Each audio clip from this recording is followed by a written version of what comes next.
Ladies, gentlemen, President of the Russian Federation, Vladimir Putin, President of the United Republic of Tanzania, Samia Suluhu Hassan, President of the Republic of Uzbekistan, Shavkat Mirziyoyev, Vice President of the People's Republic of China, Han Zheng, Moderator of the plenary session, Gita Mohan.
Namaskar, Namaste, Zdravstvuyte, hello.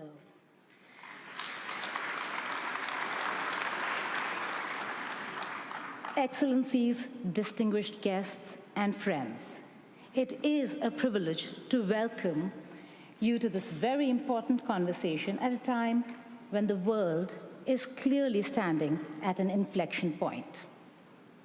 For decades, the global economic order was shaped by a few powerful capitals, a few dominant institutions, and a few accepted rules of engagement.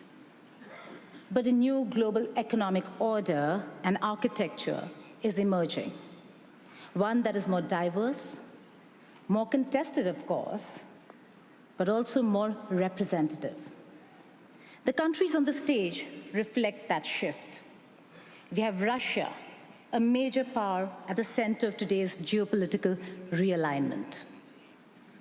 China, one of the world's largest economies and a defining force when it comes to AI, trade, and infrastructure. We also have Uzbekistan, representing the rise of Central Asia and as a region of energy, connectivity, and geostrategic opportunity. And then we have Tanzania, an important African voice led by one of the most significant women leaders of our time.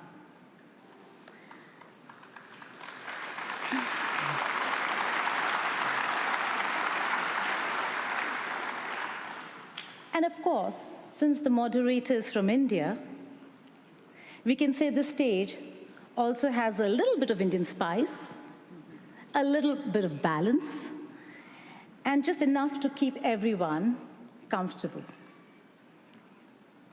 The question before us is simple but profound. Are we witnessing only a redistribution of power, or are we witnessing the birth of a fairer world order? The era of being lectured, pressured, or bullied is seriously being challenged. At the same time, independence is not easy. Strategic autonomy comes with costs. So today's discussion is not merely about geopolitics. It is about price of sovereignty, something President Putin has emphasized time and again. Can countries protect their national interests without being forced into camps or being sanctioned? It is about whether a multipolar world will be genuinely fair or simply replace one center of power with several competing centers. It is about whether BRICS and South-South cooperation can move from rhetoric to real economic instruments. It is about whether alternative payment systems, new trade corridors, energy partnerships, and technology cooperation can give the Global South true agency. And it is about a new world order where countries no longer want to be spoken for, but want to speak for themselves. With that, let us begin our conversation today. I'd like to begin by inviting President of the Russian Federation, Honorable Vladimir Putin, for his opening remarks.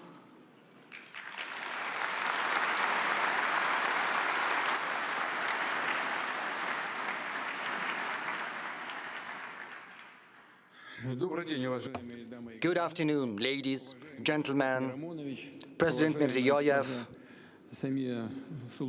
President Samir Suluhu Hassan, Vice President Han Zheng, ladies, gentlemen.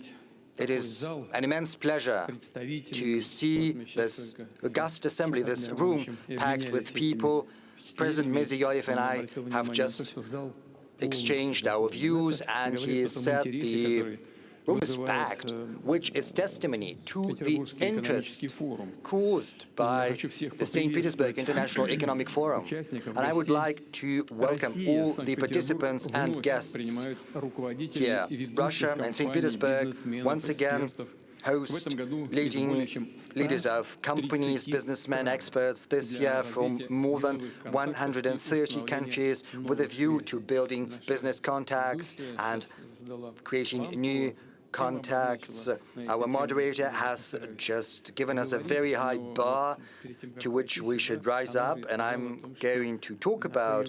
But before we came here, she said that the atmosphere is very good, and it was thanks to the organizers. So at the outset, I would like to thank the organizers of this forum, everyone who participated in the organization process. Thank you. The unique nature, the attractiveness of SPIEF consists in this possibility of a frank dialogue on issues that are of interest to entrepreneurs, to whole industries and whole countries, and we're always open to those who are interested in working with other countries, those who stand ready to engage in mutually beneficial cooperation on equal footing. This approach, which consists in listening to one another, understanding the interests of one another, arriving at common solution, that is what harmonious path of development is all about. It also implies the opportunity to find solutions to the challenges the modern world is facing. We see that the energy markets are undergoing shocks. We see tensions provoked in certain regions. First and foremost, right now I refer to the Middle East. We see the short-sighted policies pursued by the European bureaucracy, which is accompanied by aggressive rhetoric and leads to further loss of Europe's position in the world economy. Moreover, it undermines regional as well as global security. As a matter of fact, the European elites are provoking chaos, and they are trying to plunge more and more countries into this chaos. These processes, they were not born of their own. This is the consequences of the fact that over the last decades the world is undergoing the most profound structural transformation, which is not a transition from one stage to another of the cycle. The very paradigm of global development is shifting. What did we have in the past? What I want to draw your attention to is the fact that for decades, global development model was based around a restricted number of financial centers, technological solution, insurance and logistics hubs, rating agencies, as well as reserve currencies. And this architecture was portrayed as universal, as something that fits allegedly everyone. And hence, allegedly neutral. But as a matter of fact, it was increasingly often used as an instrument for political pressure and unfair competition when settlements, technology, logistics, and sometimes even access to information can be switched off in the blink of an eye in order to punish those who choose to act in their own national interests. Basically, this was a deliberately created system of dependence, or system for taking someone else's resources out of them. Right now, the overwhelming majority of countries see that, and this is something that is seen by entrepreneurs, banks, industrial companies, farmers, as well as transportation companies. They see that their investment plans to develop their business can face serious risks, that the external infrastructure they use can be turned against them. That is why countries begin to pursue their own technological solutions, building their own supply routes as well as institutions. Russia feels the full brunt of these changes. The pressure against our country remains, and yet the space for maneuver is growing. We see new partnerships, new financial and technological solutions. We're exploring more promising markets. Thus, Russia believes that the global changes are not just a threat.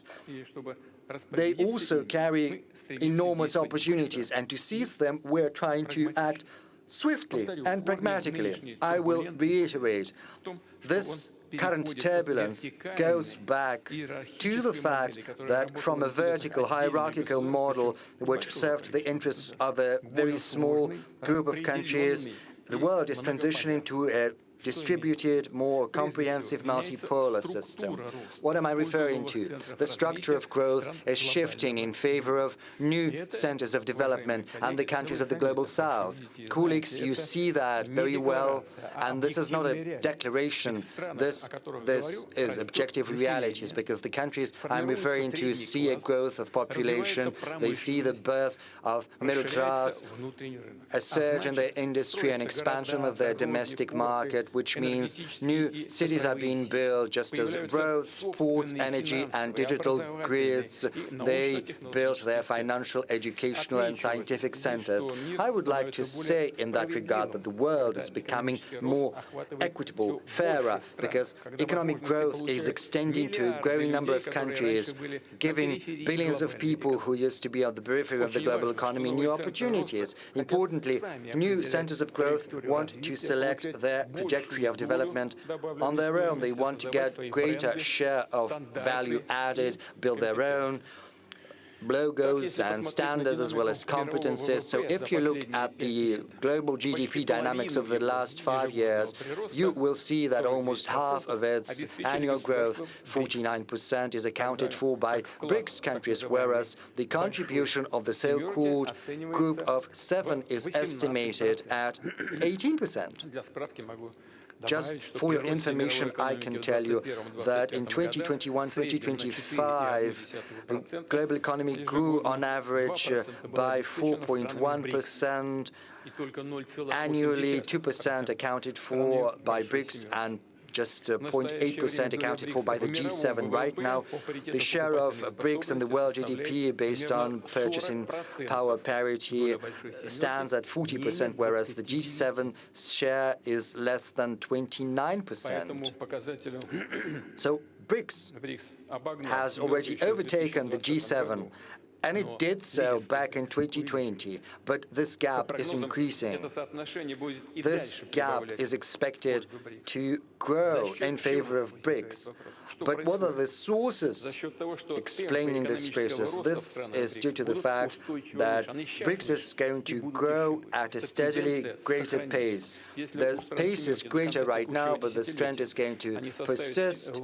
The G7 is going to grow at best by 1 1.1% per year, whereas BRICS nations are going to grow by more than 4%. Colleagues, we are not the ones who say that. This is the World Bank and the IMF that are saying that. International institutions have to state this. Of course, it is more interesting to go there where the development is more dynamic. There is a possibility for building your production and selling your products, and that is why the center of the global trade, as well as the financial system, is going to shift. It is already shifting, and this trend is going to persist. For many years, most flows of trade, capital, and information were going through a handful of Western infrastructure hubs. Even when a good was flowing from one Eurasian country to another Eurasian country, the settlements, logistics, insurance, arbitration were all based on the institutions of third countries, which generated additional costs and created political dependence. Right now, international trade is becoming increasingly efficient. We see growth of supplies without intermediaries. Settlements in national currencies are expanding, new corridors are being set up. In Eurasia, I refer to North-South corridor, Trans-Arctic transportation route, as well as links via the Caspian Sea, Central Asia, the Black Sea, and the Middle East. All of these projects and logistics routes are the emblem of modern development as well as future development. To cite an example and to show that the global trade system ceases to be centered around the West, I can say that over the last 25 years, BRICS' share in the world trade in goods has more than doubled. Last year, BRICS accounted for almost 25% of the world export, and this indicator continues to grow steadily, inexorably, just as intra-BRICS trade is growing, and it has exceeded $1 trillion per annum. A special role is taken on by the connected countries that are linking together markets, technologies, financial flows, and the culture of doing business. And I'm not just referring to simple transit, carrying goods over a certain territory. The most important thing is to ensure trust, logistics, settlements, legal clarity and technological compatibility. And this panel discussion is attended by the President of the Republic of Uzbekistan, whom I would like to welcome once again. I would like to thank you for being here with us on this panel. You are at the helm of the country, which is one of the centers of economic growth. Uzbekistan's population is growing rapidly.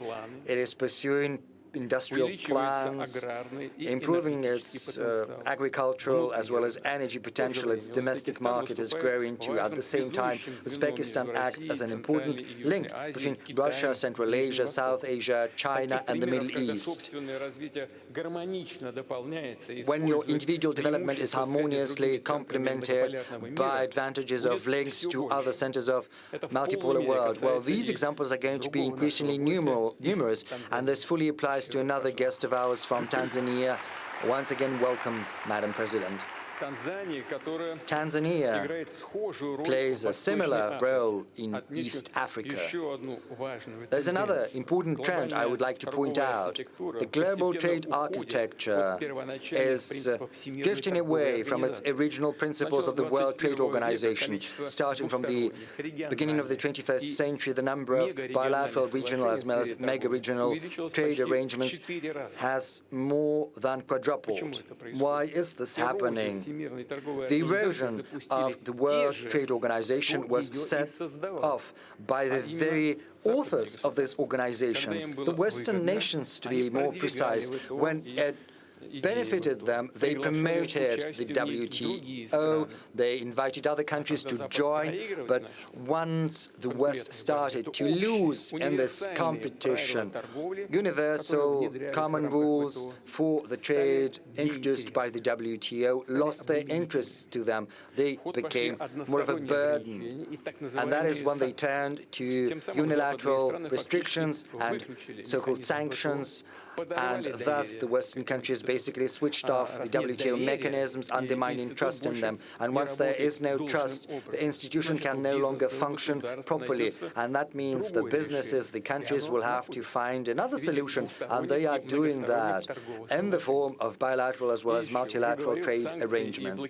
I said that before, sanctions and basically the theft of Russia's international reserves has had an irreversible effect on the positions of the world currencies, namely the US dollar and euro. This is an evident fact we have to recognize. Right now, all countries without exception, and I would like to underscore that, just as Russia can instantaneously lose access to their legitimate assets denominated in USD or euro, they can also lose access to the Western financial and payment infrastructure. You and we understand that this is all about unfair competition. There can be different pretexts to start that, and they will always find something. In our case, this is the conflict in Ukraine. This can also be the conflict in the Middle East, conflicts in Africa, or the attitude towards the LGBT community. You can find fault with anything, but the basic rationale is basically unfair competition. Another thing that undermines trust in the West is the deplorable state of their public finance. I refer to high public debt and high budget deficit. The Eurozone public debt rose to 81.7% of the GDP in 2025. The worst indicators, well, they are in Greece 146, Italy 137, France 115, Belgium 108%, whereas in Russia it's 16.4% only of the GDP. Well, it's floating a little bit. Yesterday I spoke about that, meeting the heads of information agencies, news agencies. Some experts say it's 15.8, but you know, the figures are incomparable. The deficit of the Euro budget in 2021 stands at 3.1% of the GDP. Poland has a maximum deficit of 7.3%. Belgium has a deficit of 5.2%. France, the deficit of 5.1%. The US has 5.9%, whereas in Russia the budget deficit is 2.6%. Maybe by the end of the year it will have risen a little bit, but still it will be inferior to the budget deficit in other advanced economies. This situation is fraught with the possibility of a surge of inflation, which happened back in 2021, 2022, when just in 2 years the prices in the Eurozone and the US grew by 14%, and that means that countries of the world are decreasing their assets. In the West, they are transitioning to payments in national currencies. They are making wider use of alternative payment systems, increasing the role of digital financial assets as well as the digital currencies of their central banks. Russia is mostly using national currencies in its trade contacts with our leading partners.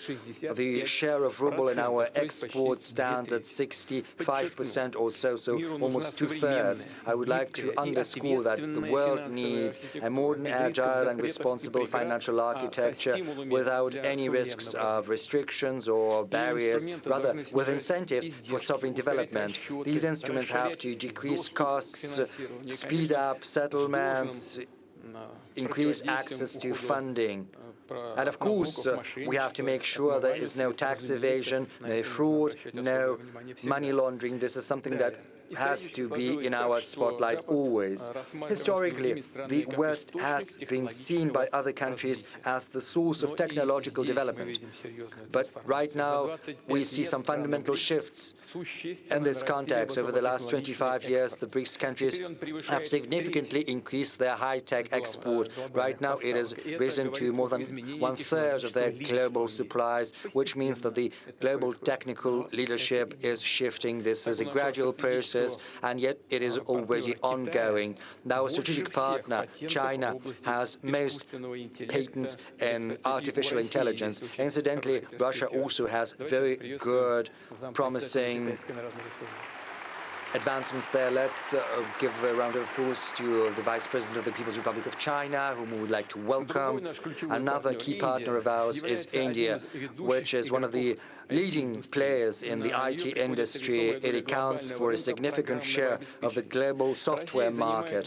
Russia also ranks high in the implementation of digital platforms such as trading, marketplaces, solutions in finance and urban services, healthcare, as well as education, which help improve the quality of life of our citizens in Russia and beyond, in dozens of countries where they are vying successfally with similar solutions from abroad. We are also leaders in nuclear. More than 80% of construction processes in NPPs in the world market are conducted with the participation of Rosatom, more than 80%, which is a very significant figure.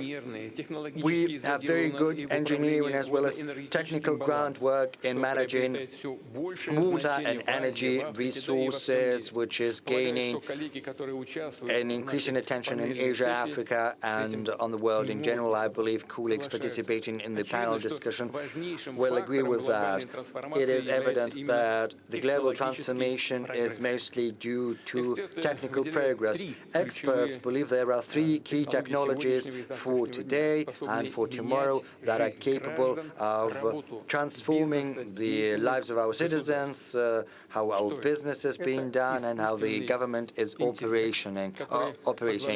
I refer to artificial intelligence, which allows processing big chunks of data and making the best solutions in almost all fields. Another technology is autonomous systems, which can radically increase labor productivity and transform whole industries. And third, platform-based solutions, which allow market participants to work directly in real time and autonomously to exchange information and to conclude deals. Experts and scientists believe that the countries and groups of countries that have their own set of technologies in AI, autonomous systems, and digital platforms will become centers of sovereignty in a multipolar world. Moreover, without these technologies, real sovereignty is going to be unachievable. I would like to underscore the technological base is of paramount importance to countries with big population, vast territories, and unique cultures. These countries can't act as simply consumers of solutions offered by someone else. Otherwise, they risk becoming subject to foreign control via foreign platforms. And the question is how these platforms are going to be used. So big countries, two civilizations, are facing a historical choice. Either they come up with their own platforms and technological systems, or they are relegated to the digital periphery. And one should not be laboring under any delusion. First, foreign services can be very convenient, but then, sooner or later, you will see what the price of this dependence is gonna be. Russia has learned its lesson. We saw that certain suppliers of software left the market. We saw payments blocked. We saw how politics interferes within commercial relations. That is why we're going to strengthen our critical infrastructure, and we will only cooperate and interact with those partners that honor mutual reciprocal obligations and commitments. We have this experience with the People's Republic of China for many years. China is Russia's strategic partner, a genuine one. Our economic cooperation covers almost all fields, from high-tech to transport to mechanical engineering to energy. Distinguished friends, as I said, the global leadership in the world economic ties is conditional on whether the country can ensure its own sovereignty. I wouldn't be exaggerating if I say that this race for sovereignty has started, has kicked off, and it's gaining traction. We're not just talking about the capability to oppose external pressure and defend national interests. This is about the quality of the government, the economy, and society. Sovereignty implies being smarter. and being stronger. That means being able to better manage your resources, to better invest, including in your technical development. I will highlight that genuine sovereignty requires efficiency. We can't say that we are sovereign, and that is why we can afford to be expensive, slow, and inconvenient. Quite the contrary. In each and every field, we have to act the best, with the greatest efficiency, producing better, increasing the income of the government, business and citizens. In difficult environment, Russia continues to reinforce its sovereignty rather than being isolated. It expands its circle of partners. It's true that the economic dynamics is moderate, and we'll probably get back to that, but I would like to remind you about the task fixed before the government starting from next year. We need to resume steady growth of our economy. We can only do that if we increase capital expenditure, launching a new investment cycle. In 2021-2024, investment growth in Russia was almost 38% in real terms. Last year, of course, there was a certain drop. I would like to draw your attention to the following fact. The launch of the new investment cycle is the key task of the economic authorities, whereas growing the investments is the most important KPI. It's important that economic growth should be well balanced. It should be based on domestic demand and combined with further reductions in inflation. And inflation has slowed down significantly, and it keeps going down. I think I mentioned that inflation in this year is expected to be around 5.2%.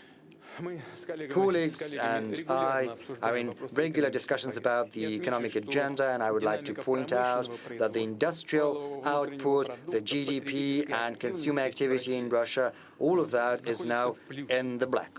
In April, industrial production in Russia grew, despite all the problems that we have been facing. I think we will face questions about that today too. But at least in April, industrial production in our country grew by 1.9%, including the processing industry by 3.1%, while the retail volume of trade increased by 6.5%. In April this year, the GDP grew by 1.3%, and in January to April this year, the GDP grew by yet another 0.2%. Here's what I would like to say. We do hear certain criticisms from all parts, saying that we're going down. Yes, we have gone down to the exact level where the countries of the Eurozone have been for the past many years. The most important factor is that we have preserved the foundations of our macroeconomic policy, and I am sure that we will keep moving forward and upwards, and we must reinforce these trends. And the positions, the standing of our country in the world and our sovereignty must become ever stronger. Therefore, I would like to share certain ideas about what kind of sovereignty we require. Firstly, as stated previously, a sovereign economy is based on end-to-end integration of technologies, the use of advanced solutions, which simplify the work of businesses and automate numerous processes, and thereby assist us in increasing productivity and the economic efficiency in general. This is especially relevant in the areas of defense and security. Russia is showing good results in the integration of digital platforms in all the areas of our economy. Speaking of e-commerce, we see about a 30% growth a year in this field. Our country is one of the global leaders in this area. This shows the quality of Russia's digital platforms that bring benefits to the Russian producers and foreign suppliers as well. Today, I mentioned our friends and partners from the Republic of Uzbekistan. I will give you an example. The volume of trade in Uzbekistani goods using the Wildberries platform alone in 2023 amounted to $418 million. That was in 2023. In 2025, it amounted to almost $1.5 billion, potentially reaching more than $2 billion this year. What does this mean? The producers of various kinds of goods, including small and medium-sized enterprises and producers, use this platform to access the Russian market. And more than just the Russian market, they have access to other markets as well. And the volumes keep growing. And the people work more efficiently and make more money. Small and medium-sized enterprises are developing. And at the same time, this happens using modern logistics, modern systems of taxation and fee payment. And we can only welcome such solutions. The volume has already grown by 3.5 times and continues to rise, thanks to access to all the consumers on the Eurasian economic space, and access to the partner countries, for example, in the dynamic African continent. This is also what we see using our platforms. Today, this Russian platform opens opportunities for businesses to reach more than 500 million potential customers across the world, and the numbers keep growing. Therefore, Russian digital platforms become a true driver for developing our partners' economies.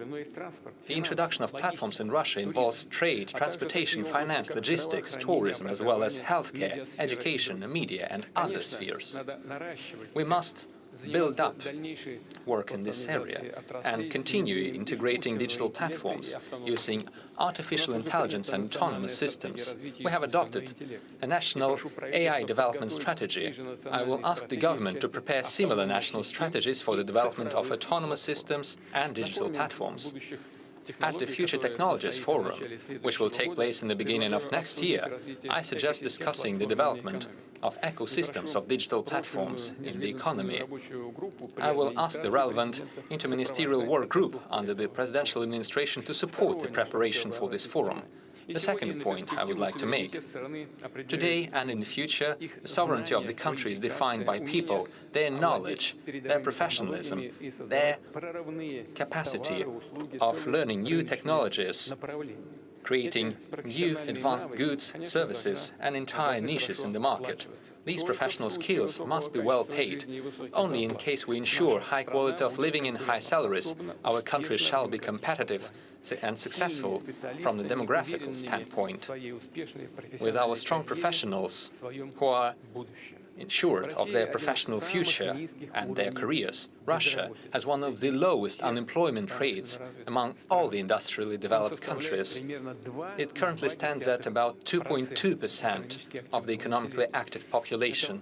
This is a very good figure compared to other developed states. To compare, I could say that Japan is close to us with 2.5% unemployment rate, India with 4.2%, the United States at 4.2%, and the Eurozone at 5.9% of unemployment.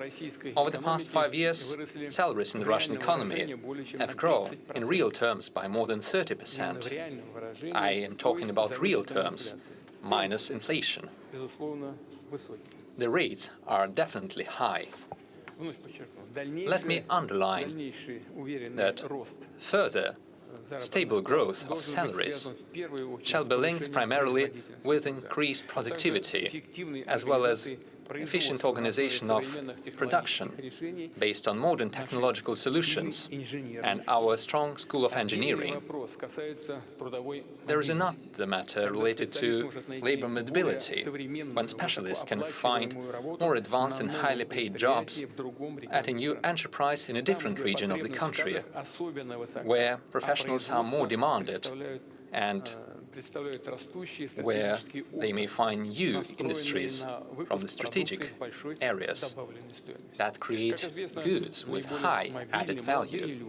We know that young people are the most mobile ones, those who have just graduated or are about to graduate from universities and schools.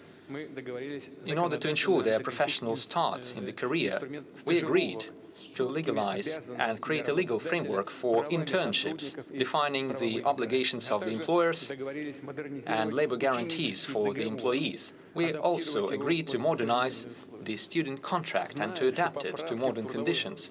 I know that amendments to the labor code have been prepared. I will ask the government and the State Duma to accelerate their adoption. Third point. It is obvious that sovereignty of a country as large as Russia is not just defined by the capital or a few major industrial centers. Each region must attract investments and create high-quality jobs, develop their industries and their urban environments. Our platform shows different exhibition stands where the regions of the Russian Federation show their benefits, their successes and their future plans. They organize talks with investors, with companies wishing to reach their markets. I am sure that the members of our panel's discussions and the guests have already seen the diversity of the Russian regions and had an opportunity to take a look at the exhibition. As per tradition, during the forum, we take stock of the national rating of the investment climate in various regions of Russia. The first place this year was given to Moscow, the republics of Tatarstan and Bashkortostan, the regions of Nizhny Novgorod and Moscow. For the first time, St. Petersburg and the region of Sakhalin were among the top regions in investment climate. The regions showing the best dynamics are the Khanty-Mansi and Yamal-Nenetsk autonomous regions, the regions of Omsk, Vladimir, Volgograd, as well as Krasnodar and Primorye. I congratulate our colleagues on achieving such good results.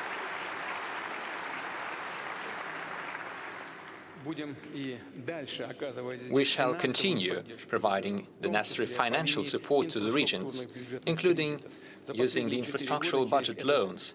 Over the past 4 years, this tool has been used to allocate over 1 trillion rubles to the regions. Up to 2030, we're expecting to send another 750 billion rubles. At the same time, we cancelled the debts of the regions on budgetary loans. Over the past 2 years, this amounted to almost 440 billion rubles, and this year we will postpone the payment of such debts by over 100 billion rubles. The regions may allocate these funds for development projects. Let me add that starting this year, the national rating of the investment climate takes into account another area. I am talking about the reduction of the investment construction cycle on the cultural heritage side. Old houses, mansions, buildings. The priority is to repair them, to renovate them, make them available for visits by the citizens. This is especially relevant for the cities of central Russia, for our tourist points of attraction, including those on the world-renowned route of the Golden Ring. Let me take note of successful work on cultural heritage sites in the regions of Yaroslavl, Nizhny Novgorod, Lipetsk and Novgorod, as well as the Republic of Tatarstan. I hope that other regions will follow their example. Speaking of the restoration of cultural heritage site and speaking of development of the regions of our country, it is important to use the capacity of our business partners, major enterprises playing a defining role in the economies of certain regions. A decision has been taken to prepare mechanisms for the involvement of such enterprises in the construction sphere, in the construction of social infrastructure, kindergartens, schools, hospitals and clinics. I will ask them to finish this work in the shortest terms. We have agreed that major state companies and corporations shall move from Moscow to the regions in order to decrease the load on Moscow and give a new push to the development of businesses in the regions, to increase their revenues and to create new jobs. Mr. Sobyanin, this wouldn't hurt Moscow, I believe. We have positive examples of such relocations of major enterprises, like the Roshydro company and PSB Bank. The United Engine Construction Corporation has also taken similar decisions. The Russian railroad company is finalizing such steps, and other railroad construction companies are also considering such decisions. I understand the difficulties related to the relocation of companies, but we need to be more active in such efforts. Furthermore, modern entrepreneurship is not only about business development. This is a truly creative work, which creates a more comfortable urban environment and entire new cities which are comfortable and attractive for life. We have such examples. I believe it is important to support initiatives of private investors, to give them more creative freedom using new economic and constructive solutions, to connect high-tech investments, tourism, culture, creative solutions and local identity as part of the special legal regime. We also need to consider the possibility of collective investment into urban environment projects. I'm talking about the mechanisms that would allow the citizens to be directly involved in the development of their own region or their village, to invest into the improvement of the places where they live. I asked the government, together with the Institutes of Development and the Strategic Initiative Agency, to establish the legal framework for that. The next point, a strong sovereign dynamic economy means more private initiatives. It is the entrepreneurs and companies who establish new market niches, produce new goods and services, and stimulate employment. To ensure high business activity, we need predictability and stability of the investment climate. Business shall clearly understand the taxation system, the tariffs, the regulations, the measures and mechanisms of support by the state. In general, they must understand the working conditions for years to come. We have already fine-tuned the taxation system, and we have created the system of supporting investments at the federal and regional level. We cooperate with the business community, and we have prepared the national model of target conditions for doing business. I'm talking about specific steps to simplify registration of companies and for filing financial and taxation reports. We shall continue such work, making it more comfortable, to connect companies to the infrastructure, to improve the efficiency of law application and so on. Let me emphasize that the national model must bring tangible results for businesses and for entrepreneurs. I will say a couple of words about the systemic work with small and medium-sized enterprises. We have done a lot to make sure that the young entrepreneurs can easily start a new business, start their production and provide highly demanded services for the population. As businesses grow and develop, sometimes there are certain organizational difficulties and additional financial burdens, and not every entrepreneur is ready to deal with them. We must minimize such costs and ensure a seamless transition of businesses to a higher category, including using ready-made digital solutions and individual support and assistance.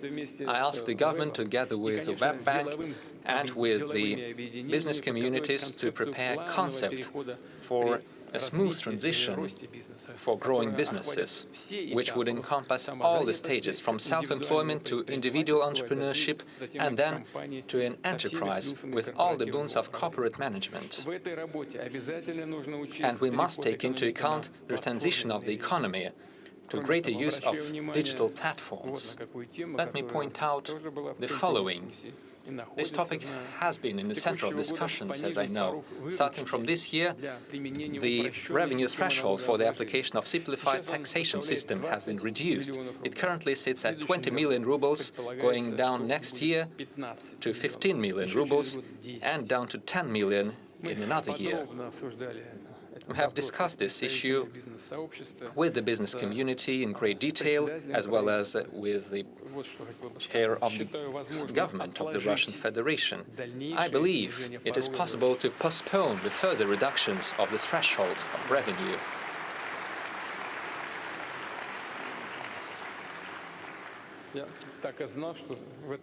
I knew that there would be a vivid reaction to these words from the audience.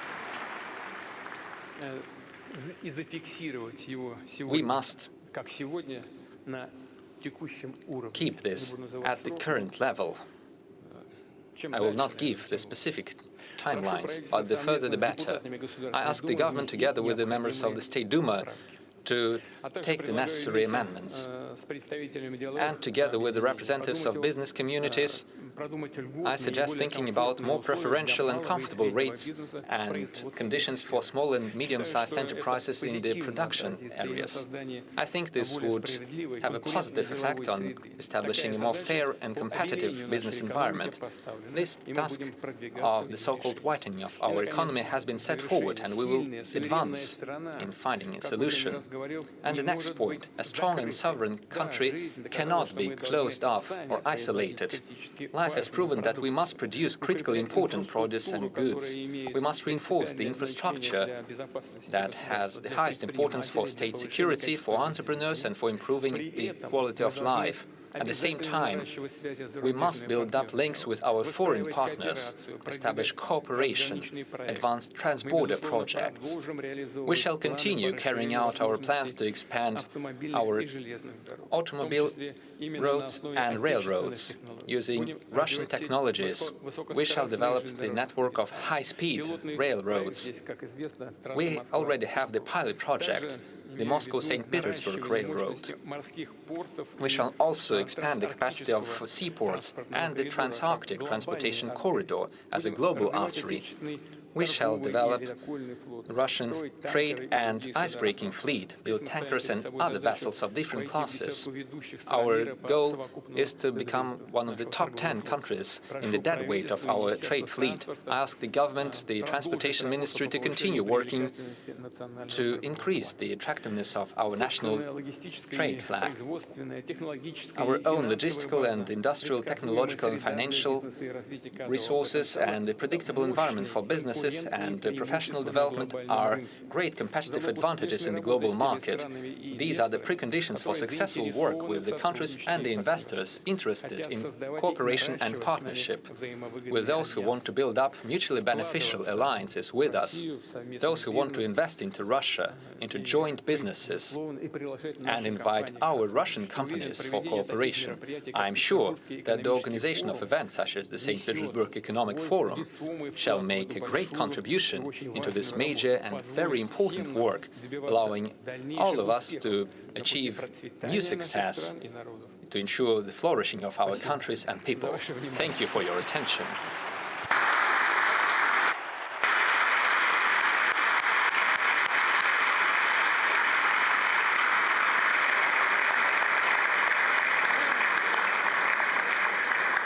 Thank you so much, President, sir, for setting the tone and tenor of the conversation that we'll be having.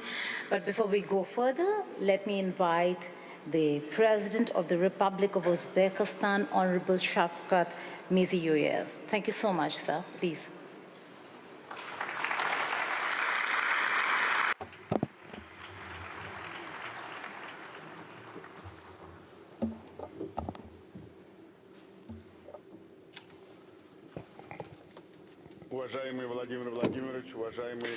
Dear Vladimir Vladimirovich, esteemed heads of state and government, ladies and gentlemen, first of all, I'd like to express my sincere gratitude to the President of Russian Federation, His Excellency Vladimir Vladimirovich Putin, for this hospitable invitation and all this warm hospitality, and we all feel it here in St. Petersburg. I would also like to welcome Her Excellency, the President of Tanzania, Madam Samia Suluhu Hassan, and His Excellency Mr.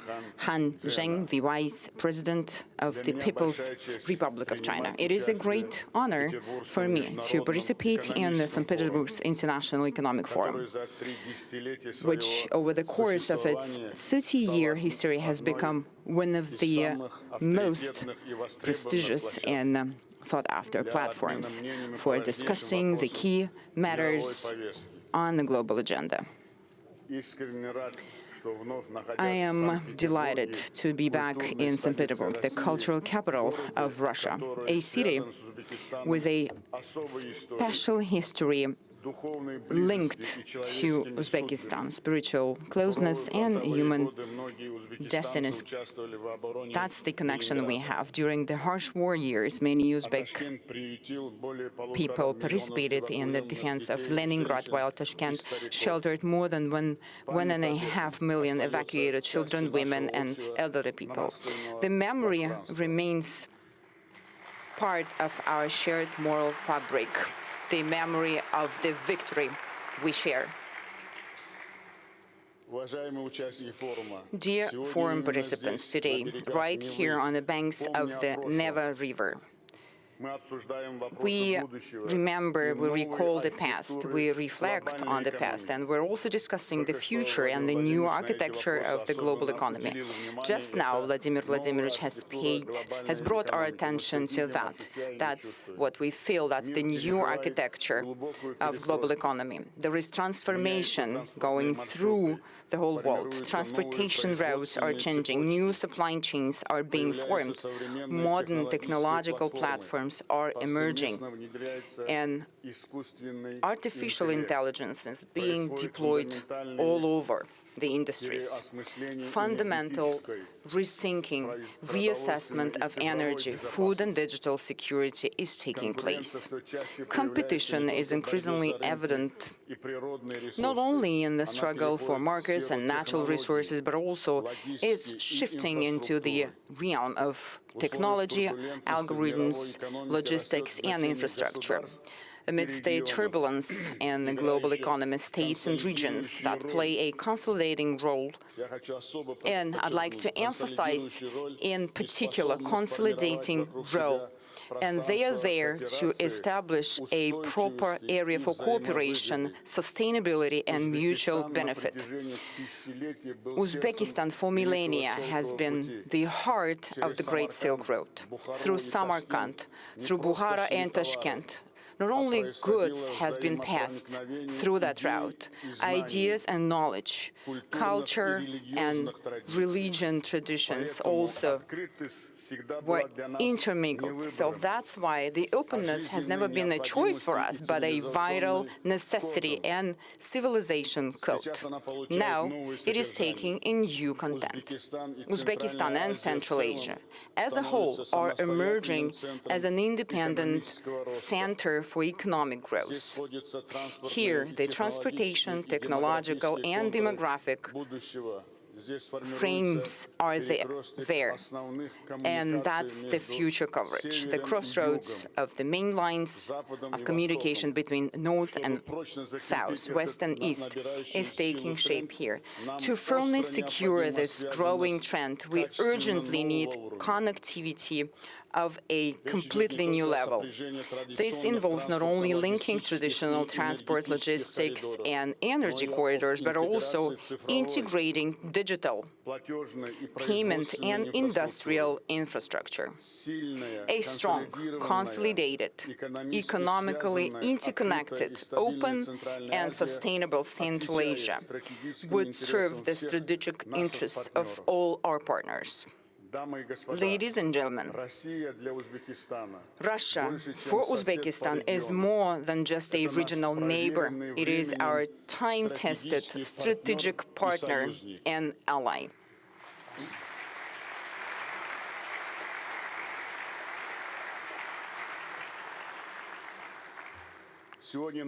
Today, our relations have entered a new era. Our cooperation has become multi-level, multifaceted. We've progressed from just simple trade in goods and commodities to complex industrial chains, technological alliances, joint engineering, and localized production.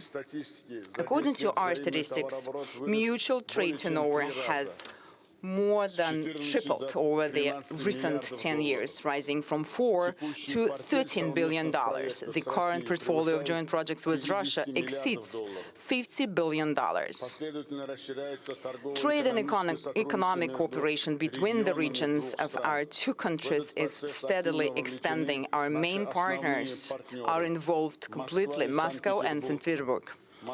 the Moscow and Leningrad regions, Tatarstan and Bashkortostan, the Krasnoyarsk and Perm Krai, and those are actively involved in the processes, which are also representing other Russian regions. The value of the interregional projects that they are implementing amount $5 billion with an additional investment package of $5 billion in the pipeline. The cooperation encompasses all key industries, including energy, chemicals, and petrochemicals, mechanical engineering, agriculture, logistics, textile, food industry, and many other sectors. Among these, the joint industrial park in 5 regions of the Republic of Uzbekistan, and that gives strong results for our joint efforts. So the establishment of rail car manufacturing cluster in Tashkent deserves special attention. I'd also like to focus on the energy sector.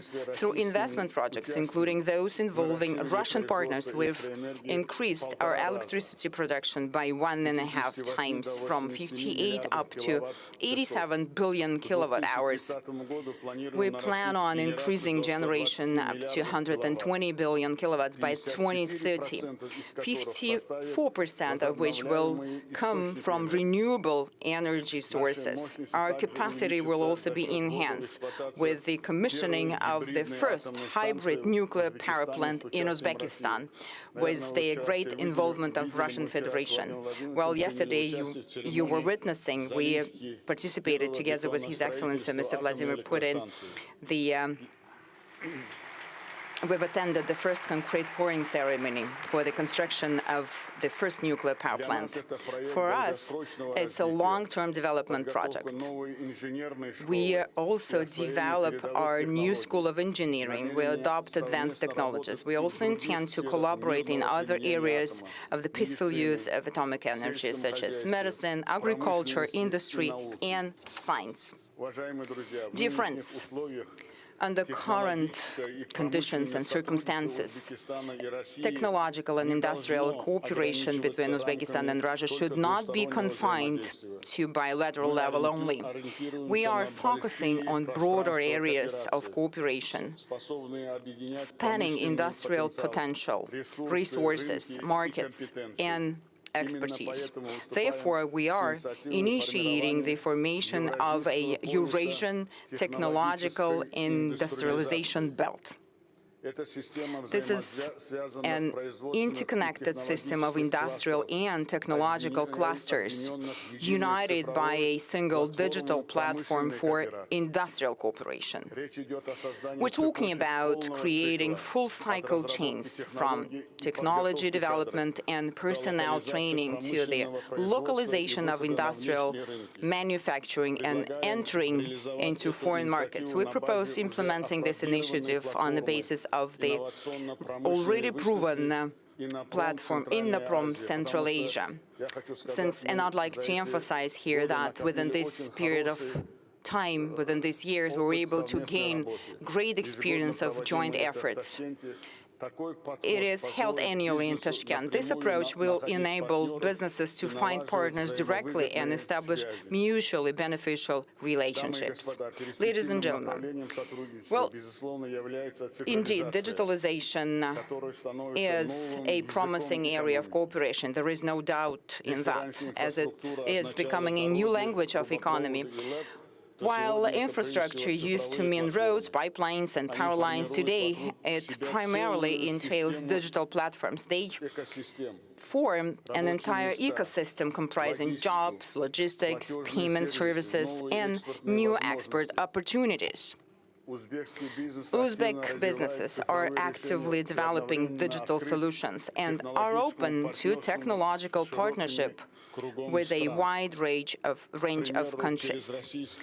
For instance, our sales volume has increased 3.5 times over the last few years through Russian marketplaces, and Mr. Putin has mentioned that as well in his welcoming remarks in his address, and I'd like to emphasize that as well. And digital services reaching over $1.5 billion, that's quite a strong result, I think, and it's a great perspective perspective for our future cooperation. To deepen our cooperation, we propose creating a joint digital ecosystem. This could initially include aligning regulations for digital trade and urban services, further promoting Uzbek and Russian brands on mutual platforms, establishing a unified digital employment profile, and developing artificial intelligence-based products. This will open up new markets for businesses and will provide our nationals, our citizens, with additional income opportunities. At the same time, in the pursuit of digitalization, it is important to keep in mind that ultimately the individual human being is at the core of all transformations. Today, Uzbekistan is one of the youngest countries in the world, with more than half of its population being young people. That's not just a statistics. It is the source, the energy for development. It sparks new demand. It is our future. Our task today is not merely to provide young people with modern knowledge, equip them with that. It is also crucial to create an environment, conditions for them, where young people can master advanced skills and realize their potential. Cooperation in education and professional training plays a special role here. Uzbekistan is home to 32 branches of foreign universities.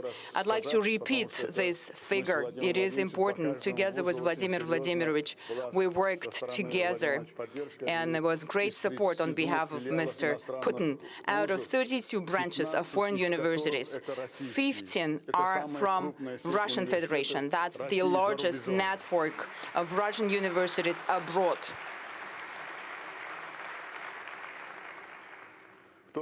At the same time, vocational education is of a great importance, especially with an emphasis on implementing practice-oriented training programs.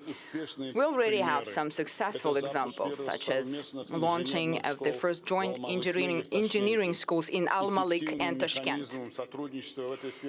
Online learning services could be an efficient mechanism for cooperation in this area, as they would enable young people, even in the most remote regions, to acquire the necessary knowledge. That would fundamentally change the labor mobility model and elevate its organization to a qualitatively new level. So in that regard, we propose creating a joint online platform for human capital development. The platform will link education, professional training, and the labor market. The system could integrate educational programs, language and IT courses, support for young entrepreneurs, and access to employers. For the youth, it will be a clear pathway into new economy. For businesses, it will be a great access to a pool of trained specialists. For universities and colleges, well, they will benefit from connection to real market demand. For Uzbekistan and Russia, it represents a long-term, and that's the most important thing, investment in our most valuable asset, our people. And if Vladimir Vladimirovich would support me on that, we will task our respective ministries to launch such a platform without any delay. Vladimir Vladimirovich, can we do that? And I would like to highlight tourism as a separate humanitarian foundation for our partnership. This industry is best suited to foster the economy of trust. When people come to Uzbekistan, they experience not only monuments and cities, but also the culture, hospitality, the business environment, and business opportunities. In 2025, we hosted nearly 1 million Russian visitors, and we are ready to welcome even more this year. To this end, we are developing our tourism infrastructures, and not only that, but also creative economy. By 2030, creative economy will account for 5% of our GDP. Thereby, it will become one of the key drivers of economic growth. In order to strengthen cultural and humanitarian dimension of our cooperation, we propose launching the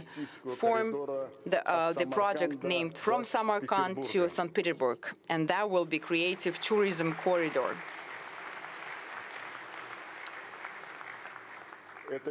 This initiative involves organizing joint art and film festivals, museum exhibitions, culinary weeks, and musical events. Yesterday, Uzbekistan's cultural and artistic projects were launched at the Mariinsky Theater and the State Hermitage Museum. Dear participants of the forum, the year 2026 holds special significance for our country. We are approaching a landmark milestone in our systemic reforms.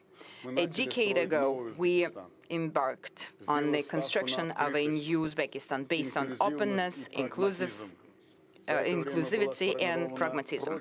Over these years, we've established a strong foundation for long-term growth, including a favorable business environment, a stable industrial base, and new infrastructure. Our economy has grown. In 2016, our economy was only $50 billion. Now, within this period of time, up to the end of 2025, it has increased up to $147 billion. And we forecast growth of over 8% this year. During the period of reforms, we've attracted more than $150 billion in foreign investment and launched thousands of modern enterprises. Export of commodities and services have almost tripled.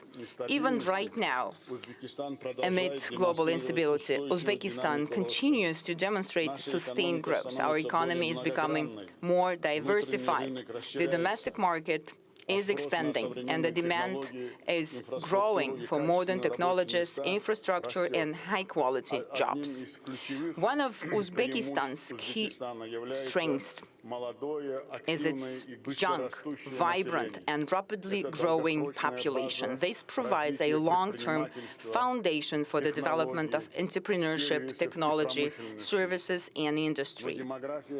However, demographics alone do not guarantee success. This potential must be transformed into a powerful and intellectual resource, manifesting as competencies, productivity, and the capacity to create high value-added products and technologies.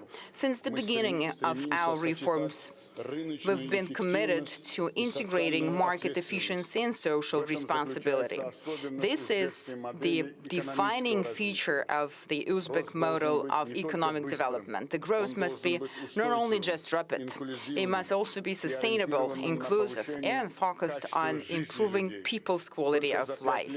Over the last 5 years alone, the populational aggregate income has increased 2.5 times fold. Our main criteria are the high quality of life, human dignity, and unlocking the potential of every human being, every individual. The Uzbekistan 2030 development strategy is designed to achieve this very goal. Our aim is to raise the population's income to above average levels by this date. Transition of all sectors to a technological and innovative growth model, and increase the size of the economy by another 1.5 times to over $240 billion.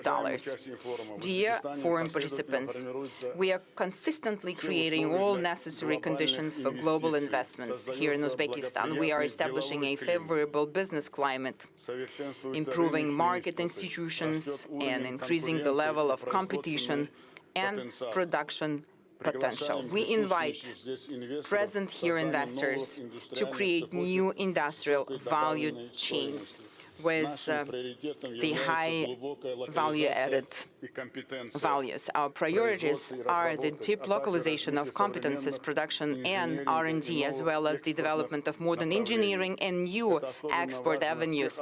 This is particularly important in the sectors where the new economy is taking shape today: industrial processing, agri-tech, biochemistry, robotics, digital solutions, artificial intelligence, and infrastructure projects. We see great potential for cooperation through public-private partnerships in the various sectors, including energy, aviation, education, and geology, and many other areas. We offer interested partners not only the access to growing domestic market, but also the access to neighboring countries and regions. Dear friends, Uzbekistan is a reliable and predictable country for the global business community.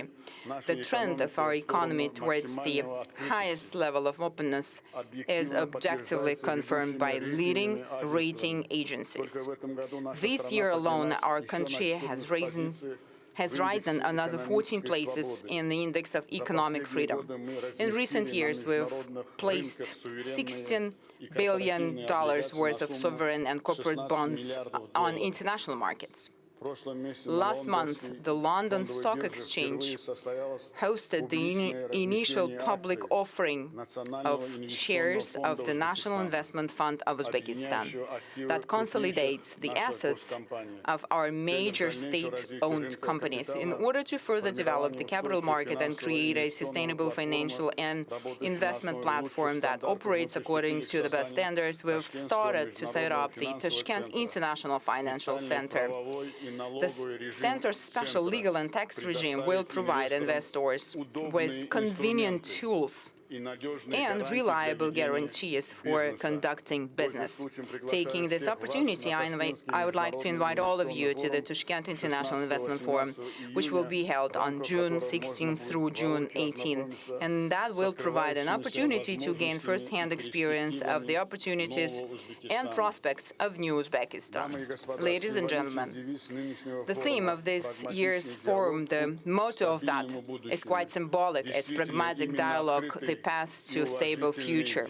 Indeed, open and respectful dialogue has become the main prerequisite for sustainable development today. The new opportunities arise where there is trust, a willingness to cooperate, and a commitment to finding solutions together. The partnership between Uzbekistan and Russia is a prime example of this kind of interaction. I'd like to once again express my deepest gratitude to His Excellency, Mr. Vladimir Vladimirovich Putin, the President of the Russian Federation, for the invitation to this major international forum and the opportunity to present the development priorities of New Uzbekistan. In conclusion, I wish all the participants productive work and meaningful exchange of views. Thank you for your attention. Ladies and gentlemen, that's the President of the Republic of Uzbekistan. I'd now like to invite the President of the United Republic of Tanzania, Honorable Samia Suluhu Hassan. Madam President, the floor is yours.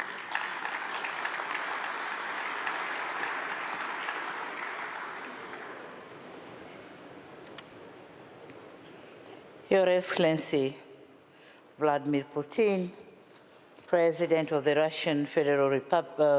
Russian Federation, and our gracious host, Your Excellency Shavkat Mirziyoyev, President of the Republic of Uzbekistan, Your Excellency Han Zheng, Vice President of the People's Republic of China, honorable ministers and heads of delegations, distinguished captains of the industry, scholars and friends of Africa, ladies and gentlemen.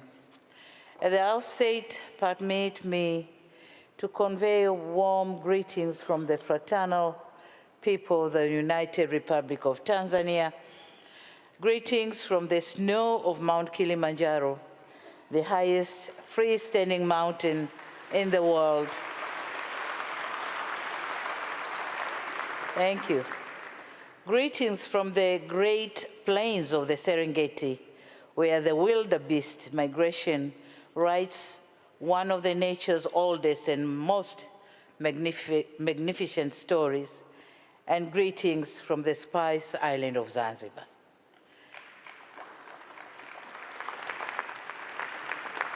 It is a profound honor to stand before you, before this distinguished plenary, a stage that for over 29 editions, have become one of the world's most significant platforms for candid economic conversations.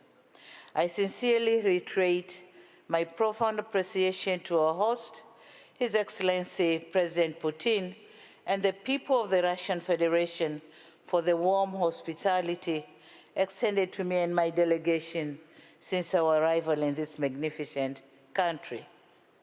Excellencies, as you may be aware, Tanzania and Russia share a long-standing partnership that spanned more than 6 decades. In December this year, our two countries will commemorate 65 years of diplomatic relations. Certainly, we do not take this milestone for granted. We treat it as an enduring testament of strong commitment to a mutually beneficial partnership that seeks to uplift the lives of our people. Excellencies, Tanzania is one of the fastest growing economies in Africa. Our economic growth currently stands at 6% and projected to expand to 6.3% by the end of this year. The goal is to attain an upper middle income economy status with a per capita income of around 7,000 United States dollar, in line with the Tanzania Vision 2050. In order to achieve this goal, we are building 3 pillars at once. We are prioritizing construction of transport infrastructure, including the Standard Gauge Railway, with plans to connect the Dar es Salaam port to the land-linked countries of Rwanda, Burundi, and the Eastern Democratic Republic of Congo. On the same note, the 5-year development plan, 2026-2031, outlines plans to extend the railway networks connecting Tanga Port at the north of Tanzania to Musoma Port in the Lake Victoria, and this is to facilitate transportation facilities in Lake Victoria to the neighboring countries. The Southern Corridor Railway, which is going to connect Tanzania to Malawi and Mozambique, is another railway project. We have successfully completed the construction of the Julius Nyerere hydropower project, which has added more than 2,000 megawatts to our national grids, planned to generate 8,000 megawatts by 2030 and 70,000 megawatts by 2050 are underway. On the other hand, we joined hands with Uganda in implementing the East African oil pipeline that will transport crude oil through our territories to global markets. Similarly, we are expanding the soft infrastructure by increasing the broadband coverage to more than 95%, also building of more data centers and extending cross-border fiber as part of our national ICT broadband project. This project stretches beyond our borders and connects to the neighboring countries of Kenya, Uganda, Rwanda, Burundi, Zambia, Mozambique, and Malawi, positioning Tanzania as a regional digital hub for land-linked countries. Excellencies, allow me now to narrate a thought that I believe deserves a place in this forum. By 2050, 1 in 4 human beings in this planet will be African. Africa will be the only continent on Earth still adding workers to the global labor force on a large scale. Africa will host 9 of the world's 20 fastest growing economies. Africa's middle class will exceed 1 billion people, and the African Continental Free Trade Area, when fully operational, will constitute the largest single market in the world by population. This is not just a forecast, but an arithmetic. Africa is destined to grow. The question however, is on what terms, with which partners, and whose model of growth. Africa somehow has chartered, thank you. Africa somehow has chartered its own development model.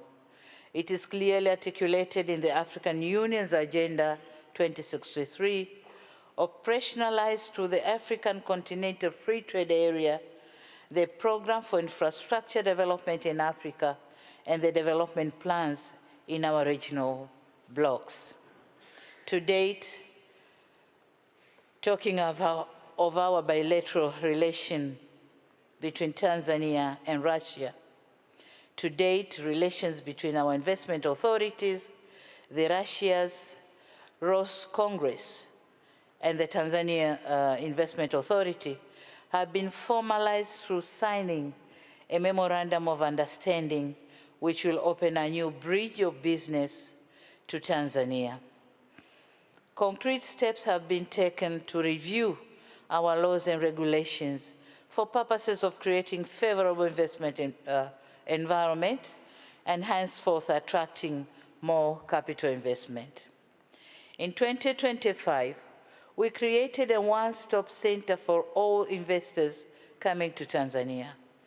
New companies can now register online within 24 hours.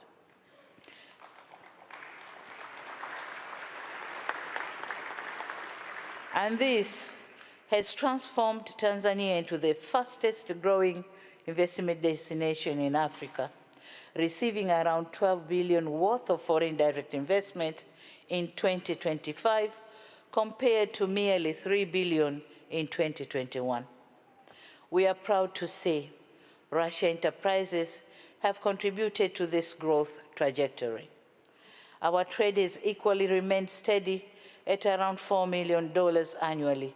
Tanzania is challenged to export more to Russia, and Russia is exporting more to Tanzania. Ladies and gentlemen, at this juncture, allow me to mention 5 main projects which we are here to seek partnership from international business community. First, we are delighted to inform you that Tanzania is embarking in one of the most ambitious port infrastructure development encompassing special economic zone. And this is being done just 4 kilometers north of our commercial city, Dar es Salaam. We are turning a small historic trade vicinity into a global hub of commerce, manufacturing, and maritime sector development. The Bagamoyo Special Economic Zone is our #1 flagship project, of which we welcome international enterprises to partner with us. Moreover, we are developing a complex Mangapwani port, transshipment port in our beautiful island of Zanzibar. The visibility studies for both ports are ready, and we are eagerly encouraging partners to join us in investments. Second, on mining and mineral beneficiation, we have endeavored to ensure that the existing wealth of gold, uranium, nickel, graphite, helium, niobium, and other rare earth elements bring us massive economic returns. Our national policy is clear. We intend to move steadily from being a producer of raw materials to a producer of finished products. We invite partners to invest with us in industrial parks that will give a real meaning of mining beneficiation. Third is on tourism. Tanzania is one of the world-renowned tourist destinations. Our remarkable hospitality industry continues to dominate the global tourism platforms. Last year, for the second time, the Serengeti National Park won the African Leading National Park at the World Travel Awards held in December 2025. At the same time, Tanzania has also been crowned as Africa's leading destination, and Zanzibar was awarded Africa's best corporate retreat destination. As part of our plan to attract tourists from Russia, we have designated our national carrier, Air Tanzania, the wings of Kilimanjaro, to begin direct flights between Dar es Salaam, Moscow, and Zanzibar. And this is going to begin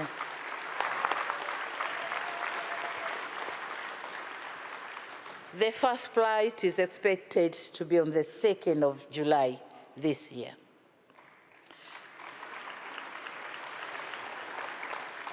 We aim to increase the Russian visitors to Tanzania to 500,000 by the year 2030 and 1 million shortly after. Fourth, as part of efforts to transform the agriculture sector and enhance food security, we have prioritized local fertilizer production to sustain our growing domestic demand.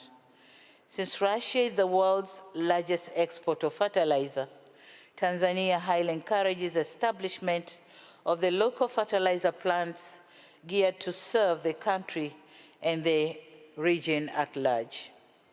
Fifth, on the critical area of energy generation, Tanzania has huge deposits of uranium.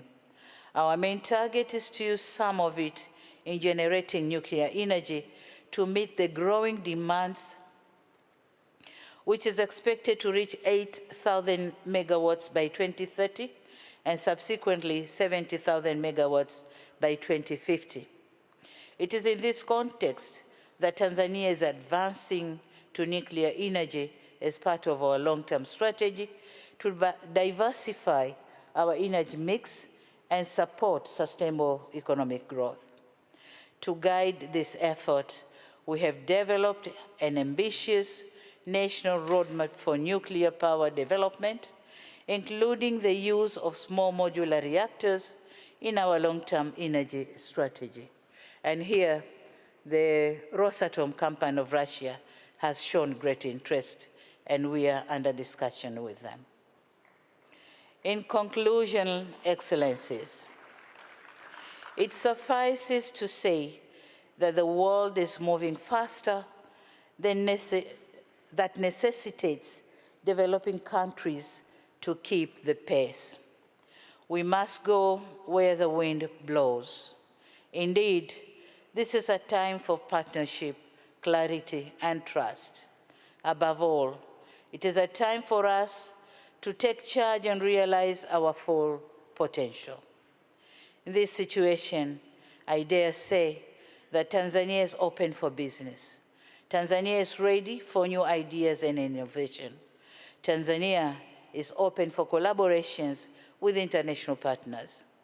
This meeting has been a useful platform for enriching engagement in such endeavors. We are confident that the outcome of this forum will contribute significantly to promoting greater partnership in trading and investment. Your Excellency, President Putin, permit me once again to reiterate my gratitude to you, Your Excellency, for the generous invitation to be part of this important engagement. I also look forward to closer and greater economic collaborations between Tanzania and the Russian Federation, as well as other international enterprises who are ready to work with us.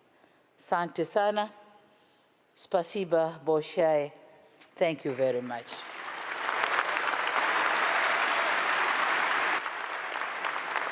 Ladies and gentlemen, that was the President of Tanzania.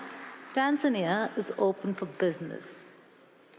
With that, I call upon our next speaker, Honorable Vice President of the People's Republic of China, Honorable Han Zheng.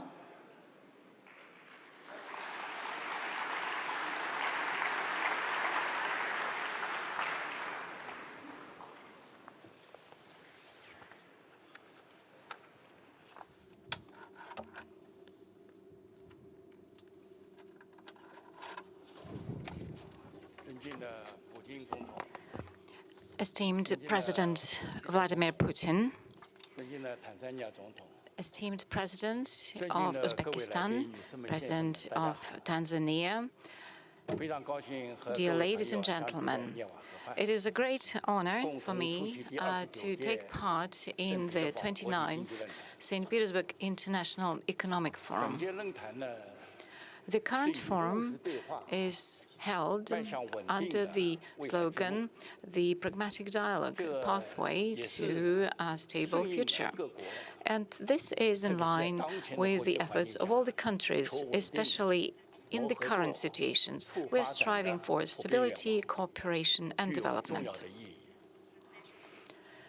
This forum is most relevant, and taking this opportunity on behalf of the government of the People's Republic of China, I would like to congratulate you on the successful opening of this forum. In the context of global transformations, we see a deficit of global leadership. In September last year, President Xi Jinping initiated the Global Governance Initiative, which is based on 5 major pillars. This is commitment to sovereignty and equality, international law, implementation of multilateral approaches, human centricity, and results-orientedness. This initiative was widely accepted in over 160 countries and international organizations.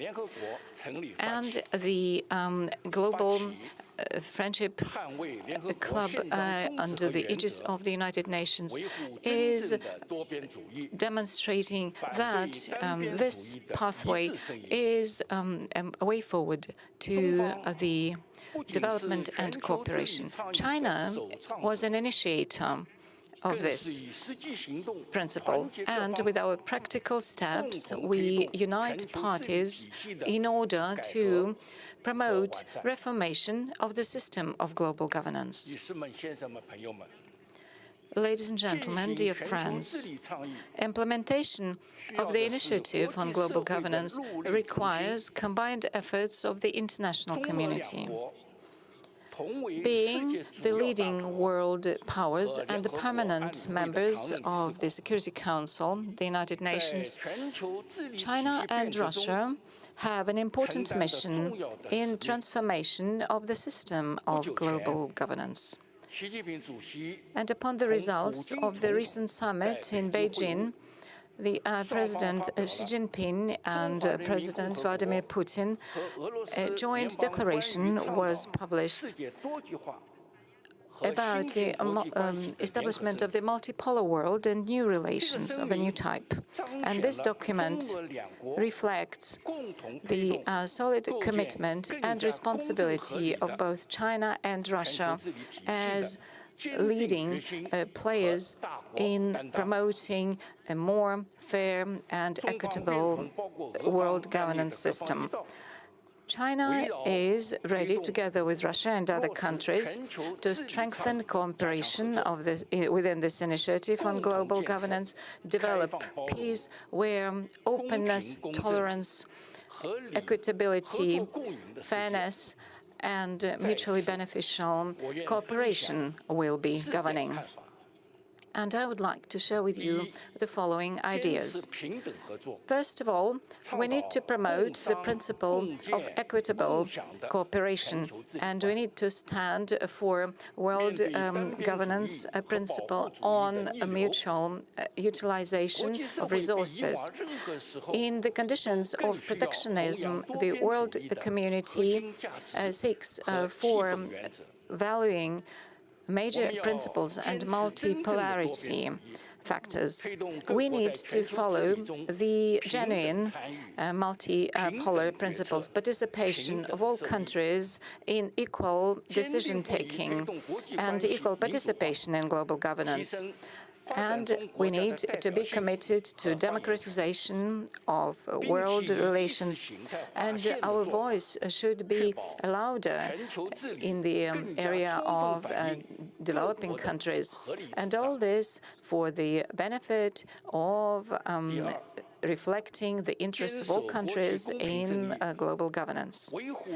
Secondly, we need to protect international justice and the authority of the United Nations. All parties should protect the international system based on international law, world order, and the governing norms of world relations in line with the principles and Charter of the United Nations. And we are against hegemony in all its forms. We need to protect international justice using the international law and norms, and we should counteract double standards. We need to support the authority of the United Nations in the new context, so that this organization should play as a role of the platform for overcoming different challenges for all states. Thirdly, we need to promote a comprehensive development and ensure benefits to all peoples of the world. In order to improve global governance, we need to follow the following goal. It is improving the welfare and wealth of the population, and the sustainable development of the United Nations up to 2030 should be expanded, and we need to promote prosperity of all the countries. China will continue to be open in its external relations, and high-quality development of China will ensure opportunities for the world. China, as a hosting country for the Asia-Pacific Economic Cooperation Organization, is ready to contribute to promotion of the Asia-Pacific region and the whole world. The fourth principle, it is strengthening coordination of actions and providing more tangible results. China has been committed to the Belt and Way Initiative development and takes an active role in the SCO, BRICS and other integration associations, and we promote the international cooperation in such areas as artificial intelligence, climate change. China is also a co-founder of the International Organization on Mediation, together with over 30 states. It is necessary to coordinate international actions with an emphasis on bringing together strategic objectives and political coordination of different countries, also under the international states, in order to form a very powerful force to counteract world challenges. Ladies and gentlemen, dear friends, this year is the first year of the 15th five-year plan in China, which includes the huge plans of China development for the coming 5 years, and also it opens up horizons which are mutually beneficial for China's cooperation with all countries of the world. China is ready to implement the initiative on global governance and also to strengthen the more rational global governance system, and hand in hand to open up a new bright future for the whole. Thank you so much. That's the Vice President of the People's Republic of China. Excuse me.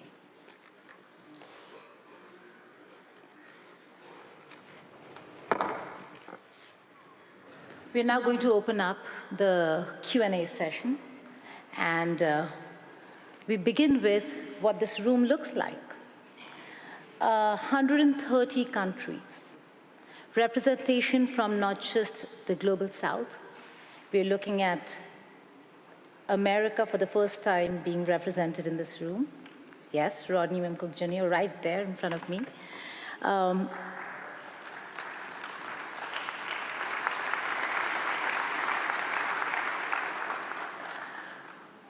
This is also a year where Saudi Arabia is the guest of honor, and so we have the Minister of Energy of Saudi Arabia sitting right there.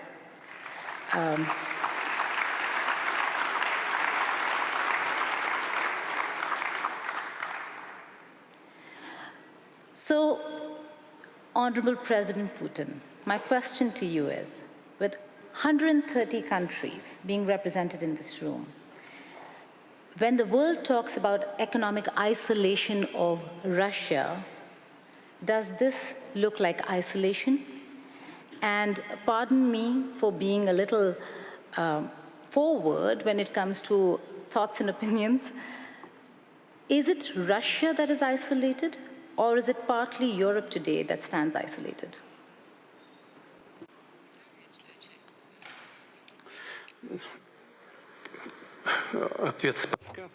Well, you have given me a hint what I should include into my answer.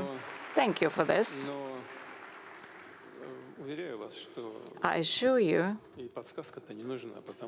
it is absolutely obvious because this isolation has never taken place.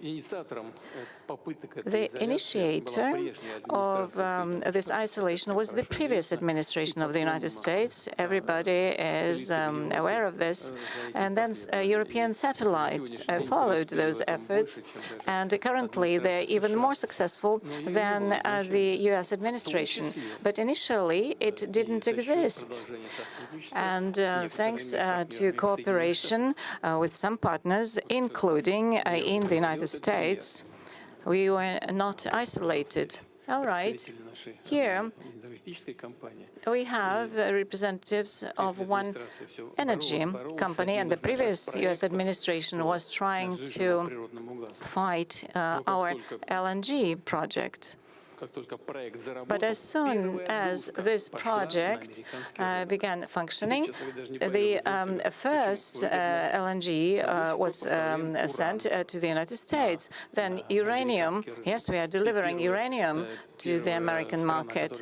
And the first country, in terms of the volume, yeah, it is an American company. Then there's an international company with participation of the European and American capital. And the third one, in terms of volume, is a Russian one until now. All right, so everything is functioning. So Americans are pragmatic, and we have to use them as an example. So whenever it benefits them, things went on. We still keep energy projects going in the Russian Far East with certain countries that formally, officially have announced their withdrawal, and yet they still remain in these projects. They keep progressing, and I'm not even talking about our friends. They're not just friends. I would like to highlight that. Our reliable partners, I refer to African countries. I refer to countries of Asia. India, naturally. India, which has never followed any diktat from abroad, or the People's Republic of China, whose sovereignty and sovereign decision-making can never be contested. And as far as organizations, international ones are concerned, we have been working, and we have been working with our partners and historical neighbors, so everything keeps going, progressing. There is not much damage to us. And as you've pointed out, we see official representatives from the United States of America. I know there are representatives of Europe, and this is something we welcome. We have never isolated ourselves from anyone. And if the situation has changed in a way that we've got people from these countries, this is something we can only rejoice in, welcome. I promise to stick to the economic questions, but being a journalist, I have to ask you this. The Ukrainian President Vladimir Zelensky wrote an open letter, and he's not just offered direct talks. In the same breath, he's also directly threatened you and has called this your war. I'd like to quote him, if I may. He says our long-range drone paid a visit to your forum in St. Petersburg, covering a distance of more than 1,000 kilometers. He says this war is your personal choice, a war without a real cause. We hear you are comfortable with the war not in those cases when it comes to security of your residence in Valdai or your parade in Moscow. Your own life is valuable to you. He adds you will have to fight much harder for your own existence, not Russia, but your own. He has proposed to set a clear date for a meeting between you and him. Your first reaction, sir?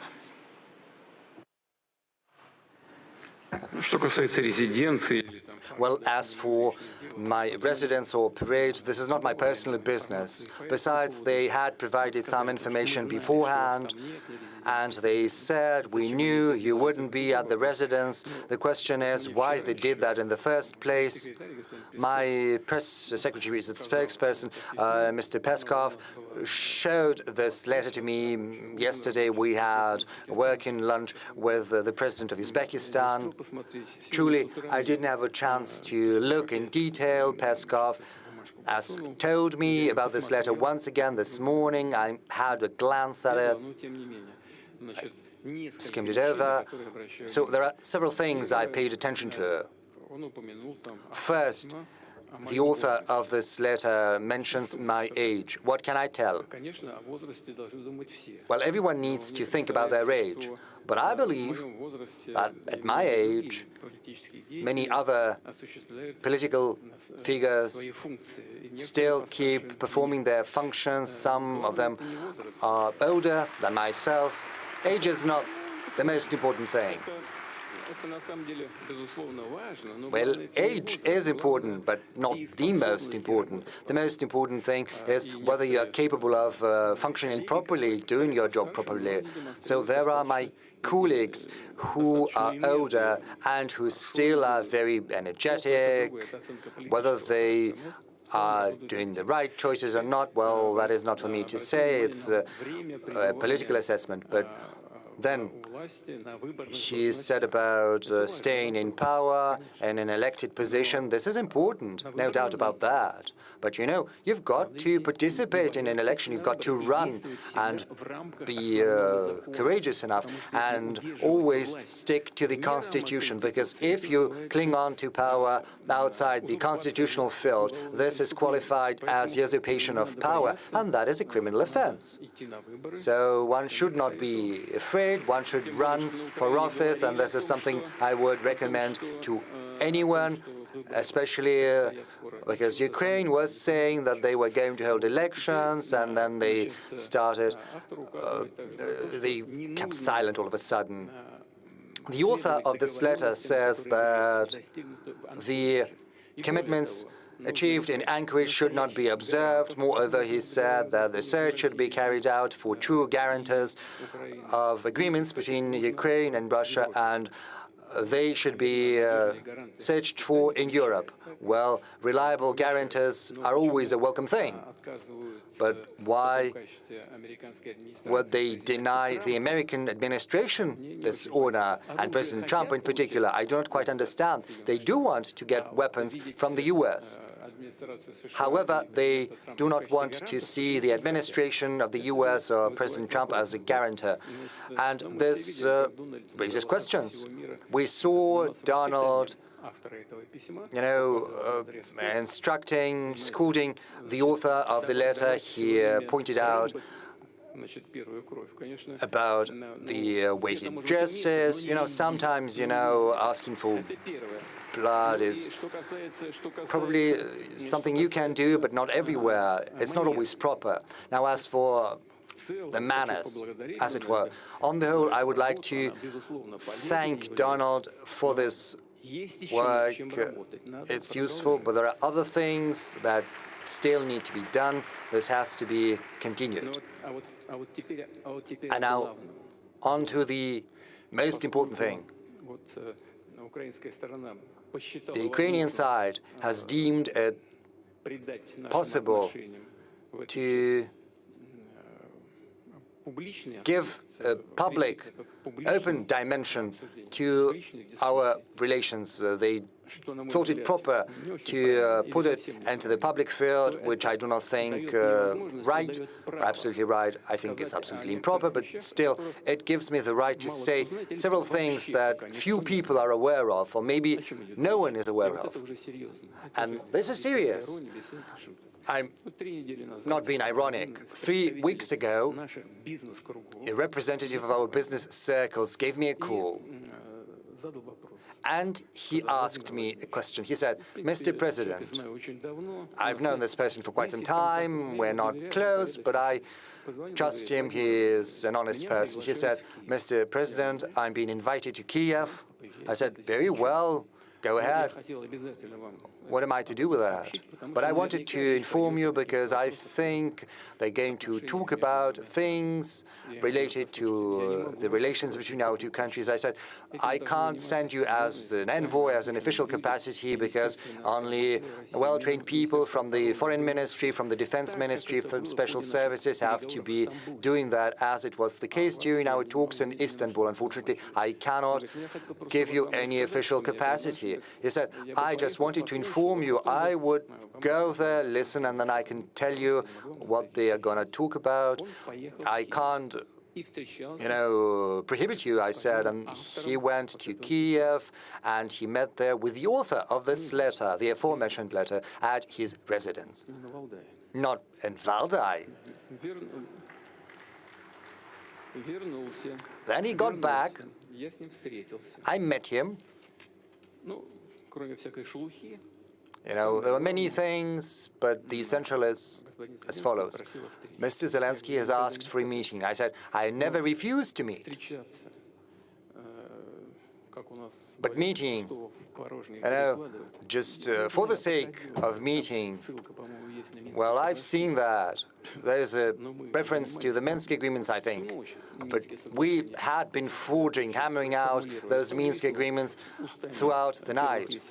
And then the former leaders of France and Germany later stated that it had been nothing but an empty shell of an agreement. All the Minsk agreements were about one thing, that is saving more time for the rearmament of Ukraine. Why would we need anything like this once again?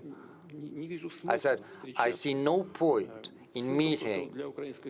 There's only a point for Ukraine because they want to stop the offensive of the armed forces of Russia. What we need is agreements, arrangements, not for 6 months or a year, but for the long term. First, let experts work something out, and then we can meet to sign things.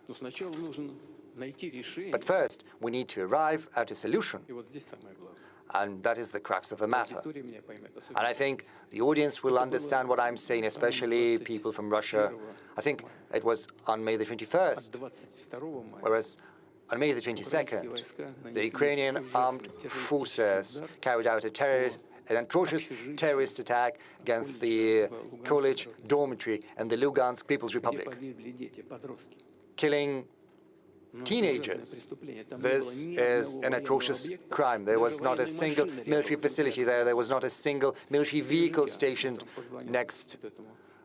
The next morning, I gave a call to this colleague who had traveled to Kiev. I asked him, what does it mean? They are asking for a meeting, and they carry out such atrocious, blatant attacks as the killing of children. What does it mean? He said, I've got no explanation. They're calling me once again. I'm going to talk to them, and then I'll get back to you. And I'm not going to talk to them anymore. I said, very well. So this letter that you mentioned, indeed, it is rude. What is this letter about? Is it a means to create an environment for a personal meeting, or maybe is this letter meant to make sure that no personal meetings can take place at all? I think it's the second. So we shouldn't be addressing the authors of this letter. The ones to be addressed are our combatants, our soldiers at the line of contact, and I'm addressing them. And I would like to tell them, comrade soldiers and seamen and sailors, admirals, generals, officers. The country's gazes are fixed upon you. The country is proud of you and places its hopes on you. Keep working, brothers.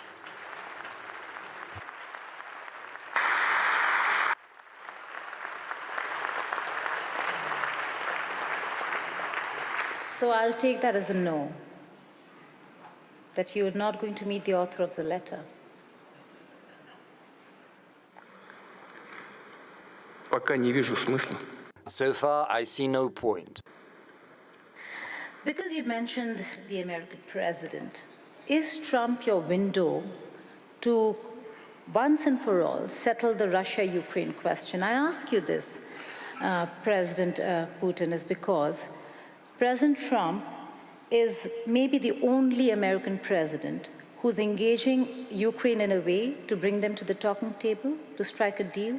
He put President Zelensky on notice. If it were Biden or Obama, this would not have been offered at all. Is he the window?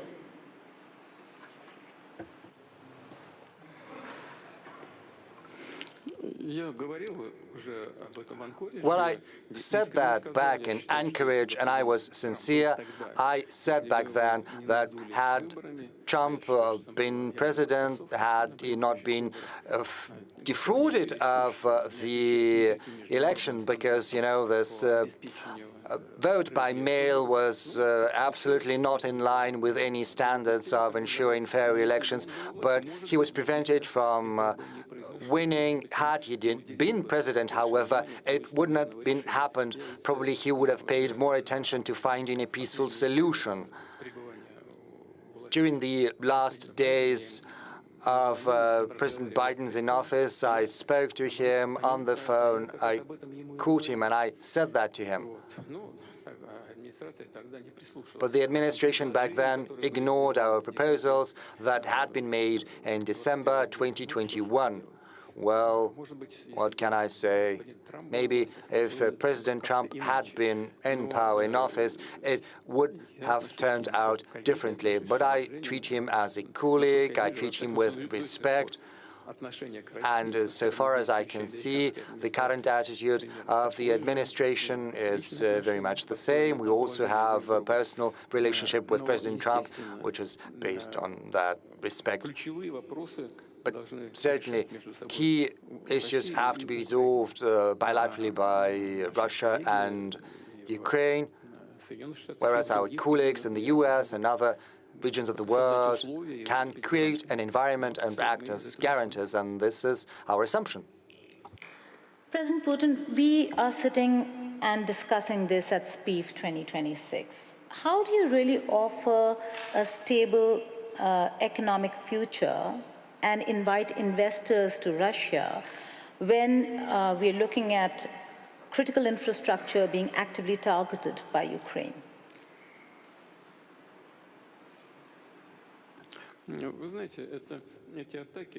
You know, those attacks on critical infrastructure clearly do not bring any good. More than that, they do impose certain damage. However, when investors take their investment decisions, they always accumulate the whole accumulation of risks and their complexity. I had a meeting with the leading media outlets yesterday, and we were all saying that we need to contribute to strengthening of our own security, our protection. We need to build up our air defense systems, and we're determined to do so. However, big businesses always play in the long run. And most importantly, first and foremost, businesses are guided by their perception of the economy that they choose to invest into. We've been discussing what is happening in the Russian economy. And we recognize that we observe a reduction of the GDP growth. However, all of that is happening in a very conscious manner. Those are conscious steps we undertake to strengthen the foundation, the health of the Russian economy. The key macroeconomic indicators were intentionally pursuing the cooling down of the Russian economy. And I can assure you today that neither tomorrow nor in the nearest future there aren't any threats that we recognize. On the contrary, we do see that our actions bring certain results, and I know that there are many colleagues seated in this hall representing real sector of the economy. We are having regular meetings with them. We discuss all the questions, all the issues,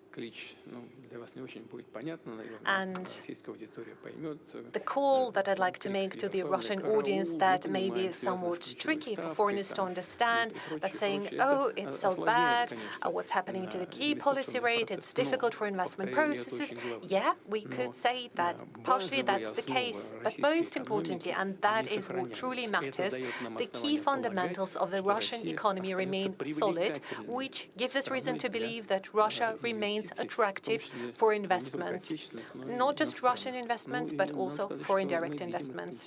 And we do recognize that there is interest, we see it, and certainly we are going to welcome our partners. Okay, you're saying that, but in your speech you have set ambitious goal, launching new investment cycle, but you yourself said that there has been a decline of 2.3% last year. How do you then propose to grow in an environment of wars, sanctions, frozen assets? And while you talk about sovereignty, how do you balance that with inviting foreigners here to Russia? Look, you were saying wars, sanctions, but the economy is still developing. It's all stable. Even the domestic market is growing in Russia, and the well-being of the Russian population is getting better. We set ourselves an objective, as I was saying it yesterday. Only by 2030, we want to reduce the poverty level down to 7%. Actually, we have achieved the level of 6.7% already now in 2026. We achieved it even sooner than expected. As I mentioned earlier, the key macroeconomic fundamentals are stable for the Russian economy.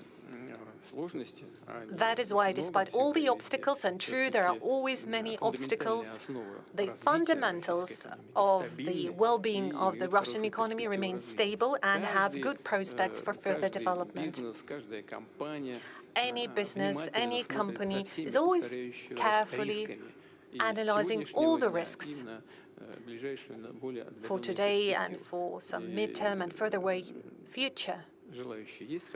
But there are people who are willing to work and do business, of course, having analyzed all the complexity of risks, but certainly, sooner or later, we'll see those risks eliminated.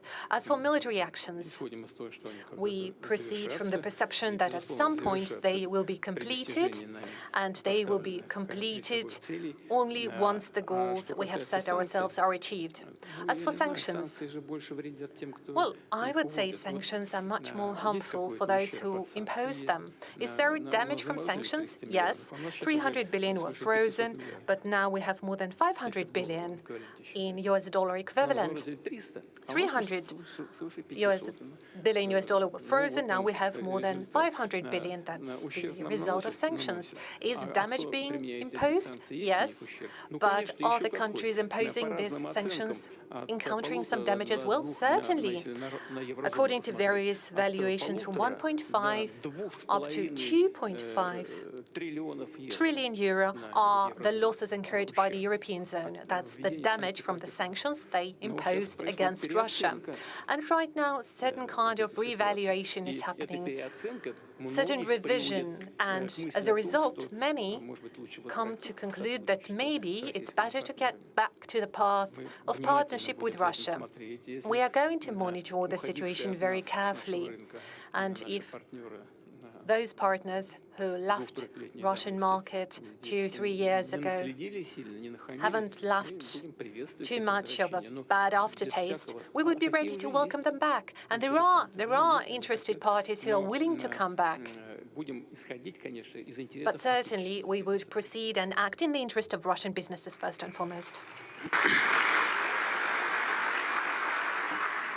We'll come back to your goals on Ukraine, but I'll have to ask you this, Madam President. Amid sanctions you are wanting to do and increase business with Russia.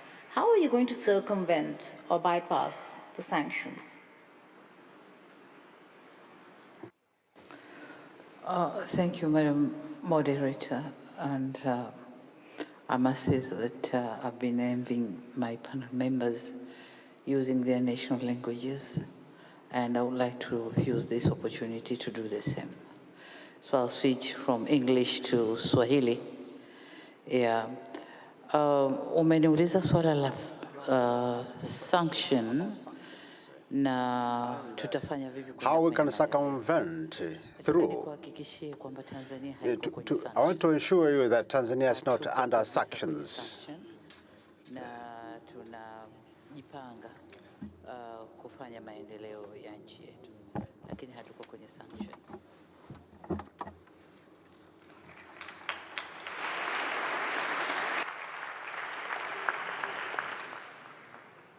Okay. Coming back to the sanctions experience, President Putin, you spoke about goals.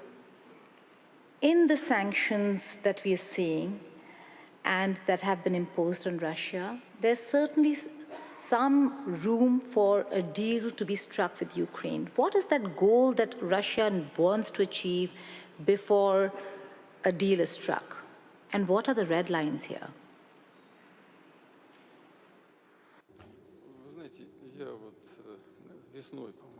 You know, I guess in summer 2024, at the Ministry of Foreign Affairs of the Russian Federation, I was delivering my speech and I expressed all the goals very clearly. Basically, it was at the beginning of the special military operation. I guess it would take a lot of time, but very briefly, I would answer your question in the following manner. According to the UN Charter,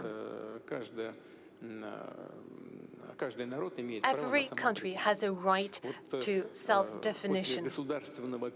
And after the the state coup that happened in Ukraine, we saw that certain territories of Ukraine declared that they do not support and favor this coup and declared their national sovereignty. And they've done so in full accordance with the international law and the UN Charter.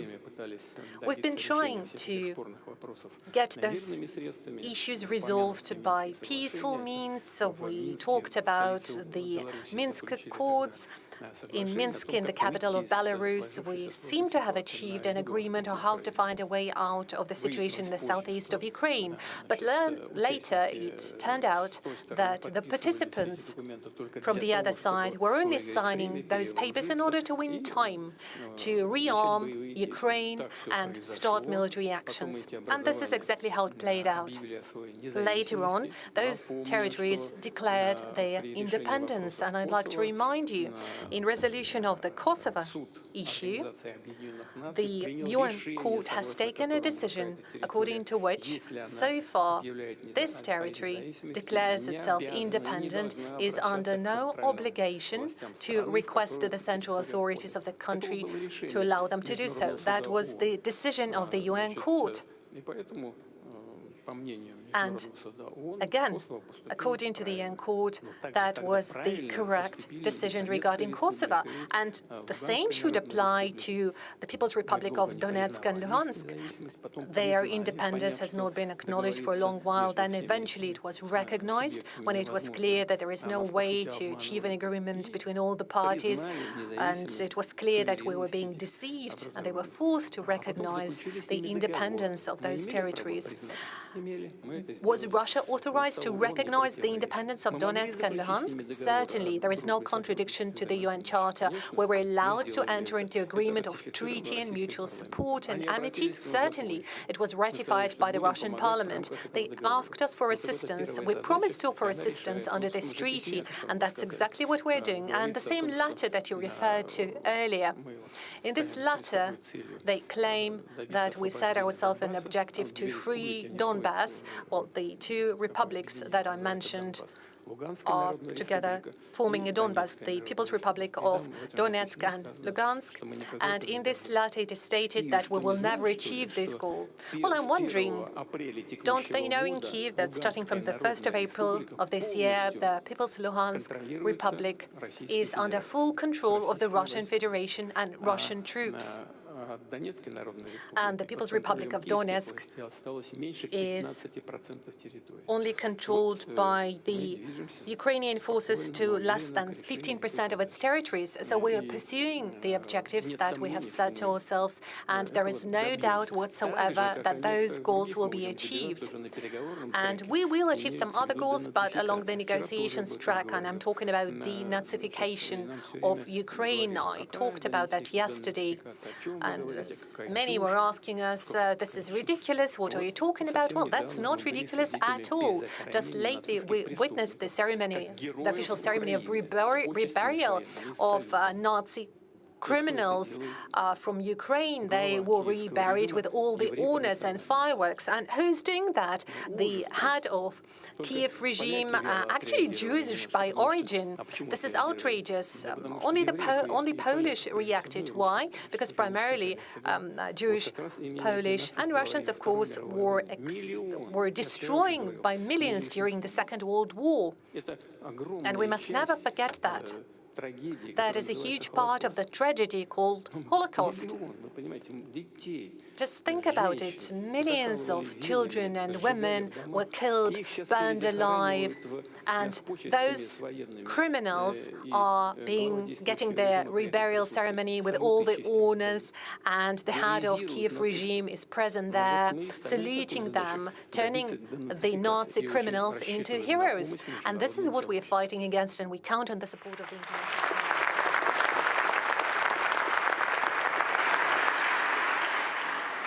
Shifting focus back to the topic at hand over here, let's talk about energy security. President Mirziyoyev, it is during these wars and conflicts that countries have realized the need for energy security, the need for alternative energy resources and sources, and in that, Uzbekistan and Russia have just signed an agreement for a nuclear facility. Tell us more about what this means for Uzbekistan in terms of the facility, the specialists that you would require, because this is after a long time that we're looking at a nuclear facility in Uzbekistan, and how much time will it take, how important it is to have a nuclear facility, an energy resource that is not dependent on oil.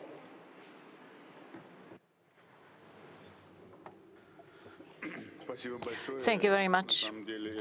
In fact, this is a strategically significant project because any country needs to ensure its energy security, and we are going to double the demand for energy in 10 years in Uzbekistan. In my presentation, I was speaking why we are addressing this issue, because the production of uranium, we are in the 5th position in the world, and the uranium reserves are in the 10th position. And together with Russia, we have been working on these projects for a long time, and we discuss, we engineer, we design, and we came across to the following. So for the first time in the history of Russia and Uzbekistan, we are going to build 2 small modular reactors and 2 larger ones. Of course, before announcing all this, we were discussing it for a long time, for many years. First, I asked to open up a branch of the MIFI University, because in order to implement something in practice, we need to train specialists. At the time of the Soviet Union, we had a very good nuclear power school, and all that was, in a way, forgotten or neglected, and now we had to reinstate it again. And when this branch was opened up, then science was developed, and now in this branch 300 students are getting trained, and 50 of them are graduates already. And we agreed with this Moscow MIFI University.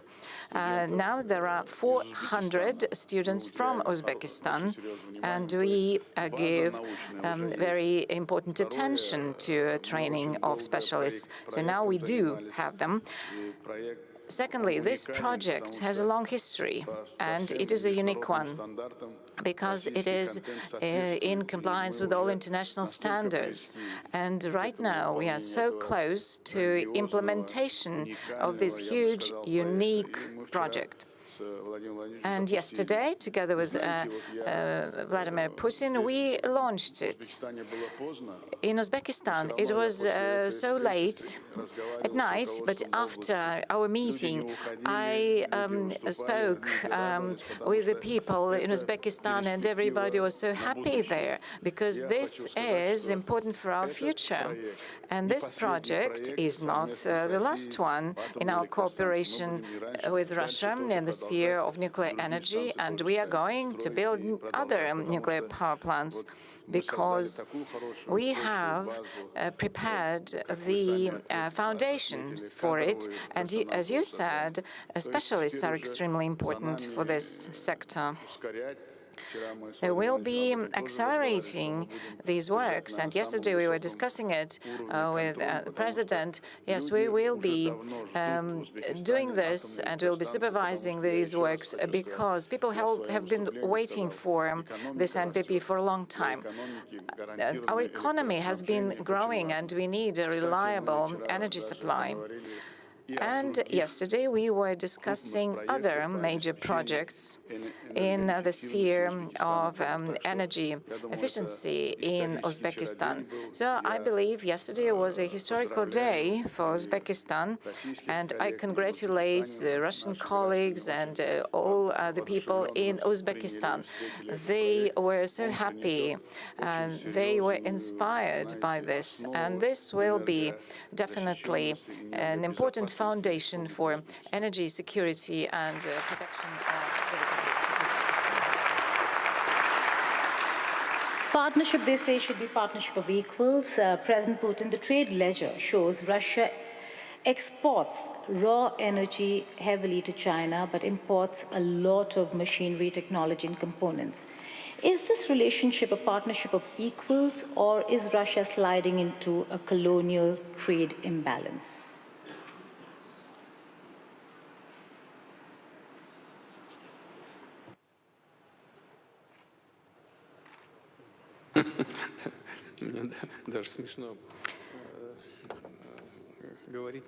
Right. We are in equal partnership with our Chinese colleagues and partners. Moreover, the share of our high-tech export to China is increasing. And taking a look at the whole energy sector, machinery and equipment in this sphere, I cannot give you any specific figures, but I'm sure that it exceeds the volumes that we receive from China. And as for the energy sector, let's begin with the nuclear energy. We are building a nuclear power plant in China. How many blocks are there? 4 blocks are functioning already. So 4 blocks are functioning already, and 4 are under construction.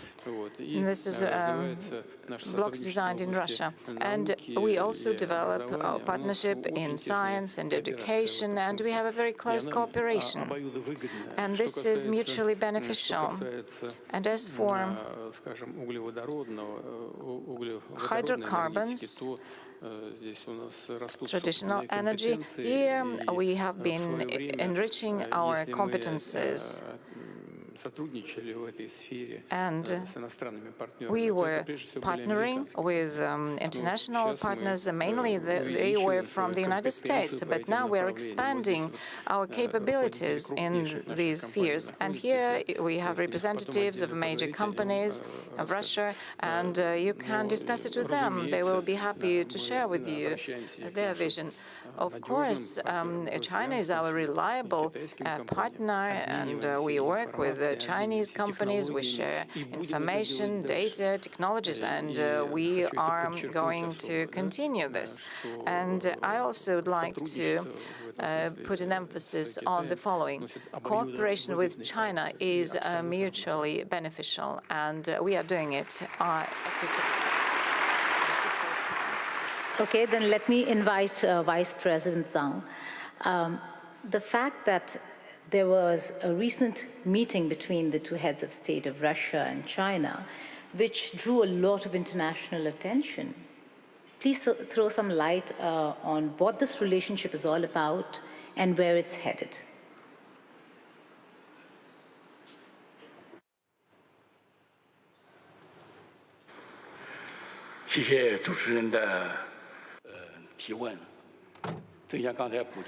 Thank you very much for your question. Yes, as President Putin described it, cooperation in the sphere of trade between Russia and China is moving forward, and this is mutually beneficial. And in the past years, it has been developing in a stable fashion, and we see the solid growth and there's healthy dynamics. And as you know, 2 weeks ago, President Putin completed a very successful visit to China.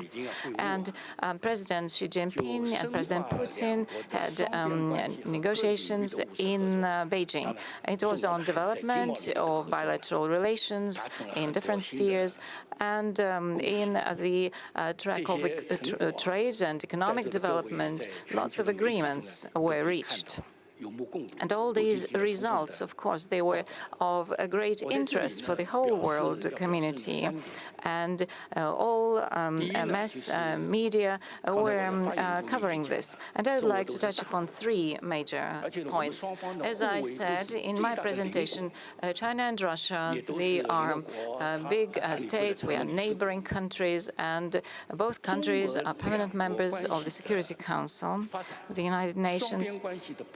And development of relations between Russia and China and deepening of these relations and mutually beneficial cooperation in all spheres have demonstrated that this is promoting the development and growth of both of these countries, and it also improves the well-being and wealth of both countries. At the same time, it also helps us to contribute important stability and resilience in the modern world.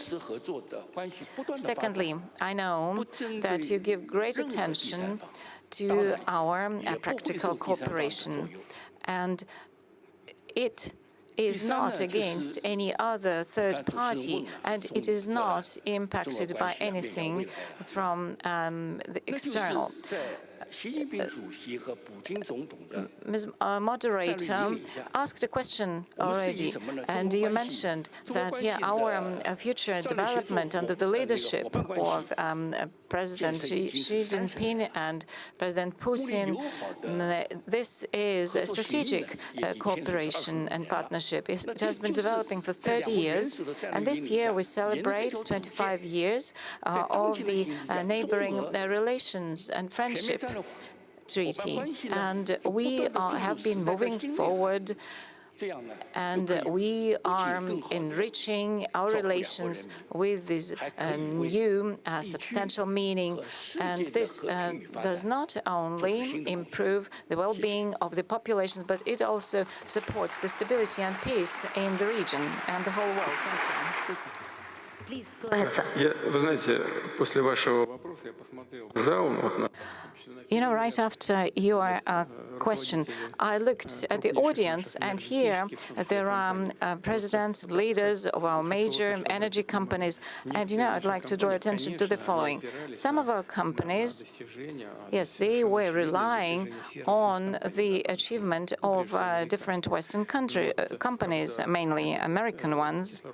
But when this oxygen was cut off, we began developing our own engineering centers, and they are doing very well in this respect. For example, Gazprom Neft company, I keep promising to visit their center, but I saw the information materials. There's an enormous progress that has been achieved. Of course, we are open to cooperation in the future. Yet, together with partners from different countries, we will be achieving great results. Or Novatec company, for example, they have technology only they possess. No one else in the world has it. And together with our American partners, we have been discussing if they use our technology, then production and liquefying of gas in Alaska, for example, will be much more effective than originally planned with the installation of pipeline systems. So it will be a totally different degree of effectiveness. So as for difficulties related to the sanctions in certain spheres, yes, we see that. But at the same time, it helped us to develop our own competences. The same can be said about our European partners. For example, gas branches, yeah, they keep working with them, and our partners who were developing rapidly, if now they are leaving the market, then of course they come across difficulties, and they are not happy about it. You know, under the blanket, they say bad words about their governments, but they had to reconcile. So we now, they lost the Russian market, but we have increased our competences because now we have both the natural reserves and the technologies. So we see this as a very short-sighted policy for some of our partners. Talking about technology and talking of technology, you're helping uranium when it comes to nuclear facility. What about countries like India, who actually have a lot of potential and need maybe assistance and partnership in the technology sphere when it comes to hydrocarbon and rare earth mineral harnessing of hydrocarbons in India? Is that something that you're looking at?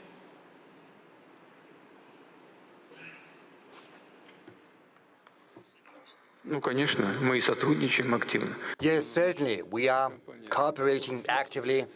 Our company, Rosneft, is one of the biggest foreign investors into India's economy. How much is that, Mr. Sechin? 220 billion? How much have you paid for the oil refinery in India? 20 billion.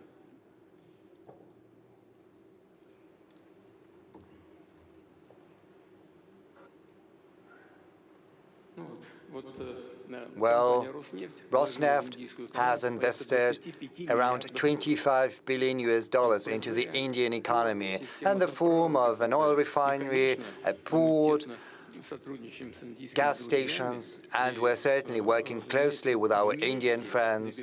We're working together in order to bring about positive results that we are witnessing, so we're sharing technology, among other things.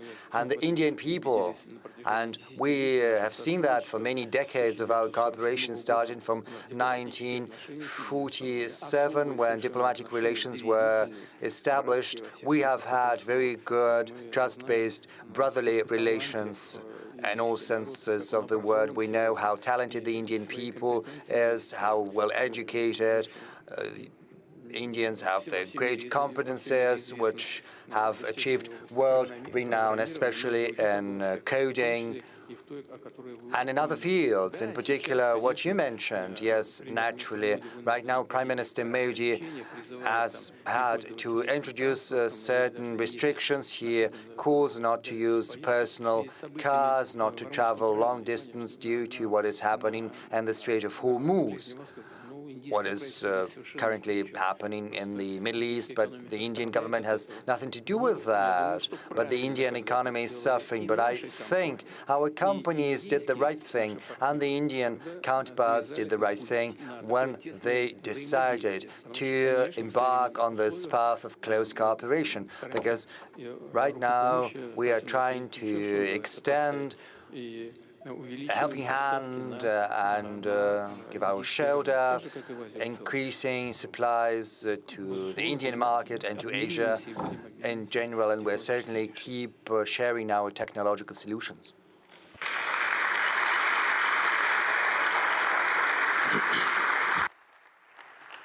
You spoke of the war, so I have to ask you this. What is Russia's assessment? What's your assessment of what the global economic impact is going to be of the Iran-US war? And let's be honest, has Russia been at an advantage because of the war? Because we've got longer waivers to buy Russian oil. A lot of countries now can buy Russian oil legally without a problem because of the energy crunch that the world is facing, and President Trump has allowed, should I use the word allowed? Allowed the world to buy Russian oil.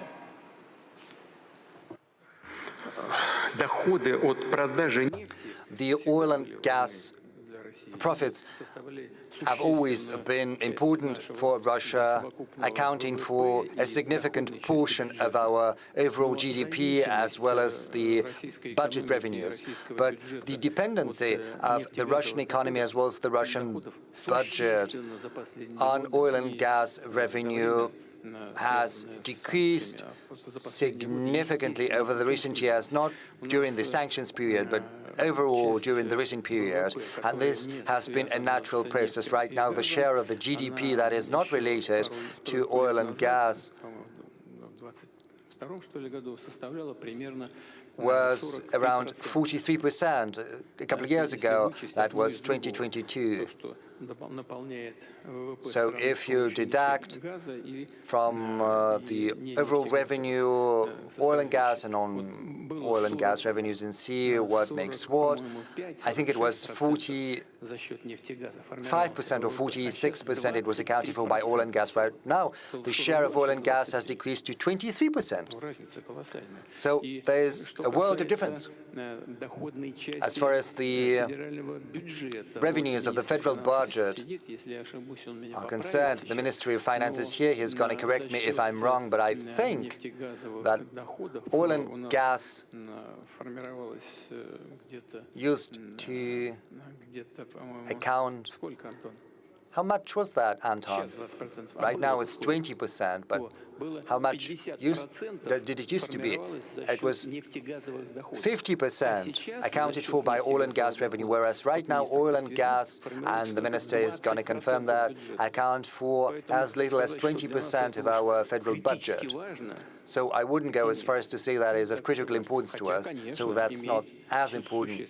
Even though it is still significant, 20% of the federal budget is still accounted for by oil and gas revenue. But just as for the rest of the countries, developing countries that have a rapidly developing economy, find other things more important. Of course, our oil and gas companies get certain preferences when long-term contracts are entered into, when the Russian oil price is going up. That has a positive impact on the budget. That's important, but what's more important is the market stability, because we are not only surviving on oil and gas, as I have demonstrated, we survive on the economic development in general. So if the world oil prices are too high, it has a negative impact on the part of the Russian economy that is represented by real production capacities, real industries. So what's important for us is that this price should be well-balanced between the consumers and the suppliers, but most importantly, it has to be stable. The Vice Chairman of the Russian government will help me out if I'm wrong, but I think around 10% right now. Yes, by 10%, the oil supplies to the world market have decreased. Yes, the economy is in turbulence, the world markets are in turbulence, and this is not something we're interested in. What we're interested in is keeping our cooperation within OPEC+, with a view to stabilizing the market and decreasing its volatility. That is our priority, and this is the track we're going to pursue further.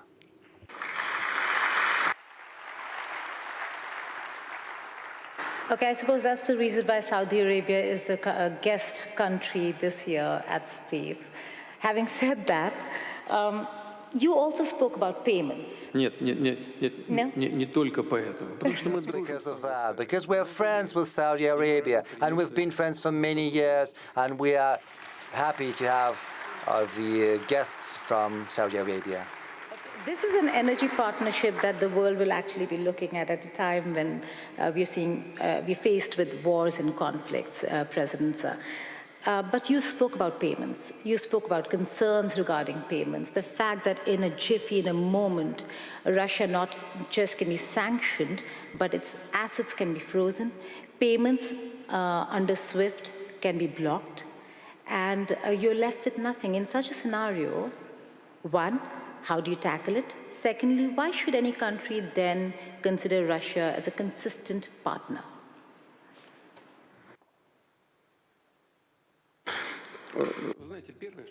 Well, the first thing I would like to say, and I think many understand that in the US too, they understand that attempts at using USD as a weapon, as an instrument in war, well, it has brought about catastrophic consequences. It was a strategic mistake committed by the previous leadership of the United States, because US dollar is the main component of the US's economic cloud heft, and this is also a competitive advantage, not just because USD is a reserve currency, but also due to the fact that thanks to this reserve currency, the US economy has been making real money, and a lot of money too. So when the previous administration chose to start using USD, which still remains a reserve currency, as an instrument for political competition, everyone started thinking. They started thinking, we too can be the object of such actions. What is going to happen to our reserves in USD? What is going to happen with our money that has been invested in American assets? Well, certainly, the economy of the US is very big, but still it is running some problems. There's the debt, those who undermined trust in USD as the world currency.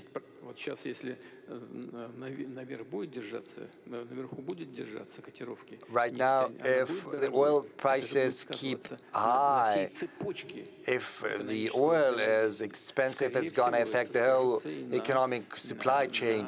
And with a great deal of probability, this is going to have an effect on inflation rates in leading economies, in particular in the US economy. And inflation rate is the basic condition for the stability of USD, because it's not secured by anything. They had abandoned the gold standard in the past. What underlies the American economy is the reliability of the economy itself, the stability of the economy. And the main factor of that stability is low inflation rate. If oil prices are high, inflation is going to climb up, and this will endanger the basic premises of the American economy. These are the consequences, and we want to avoid that. We want stability in this sector, and this is something we're going to seek.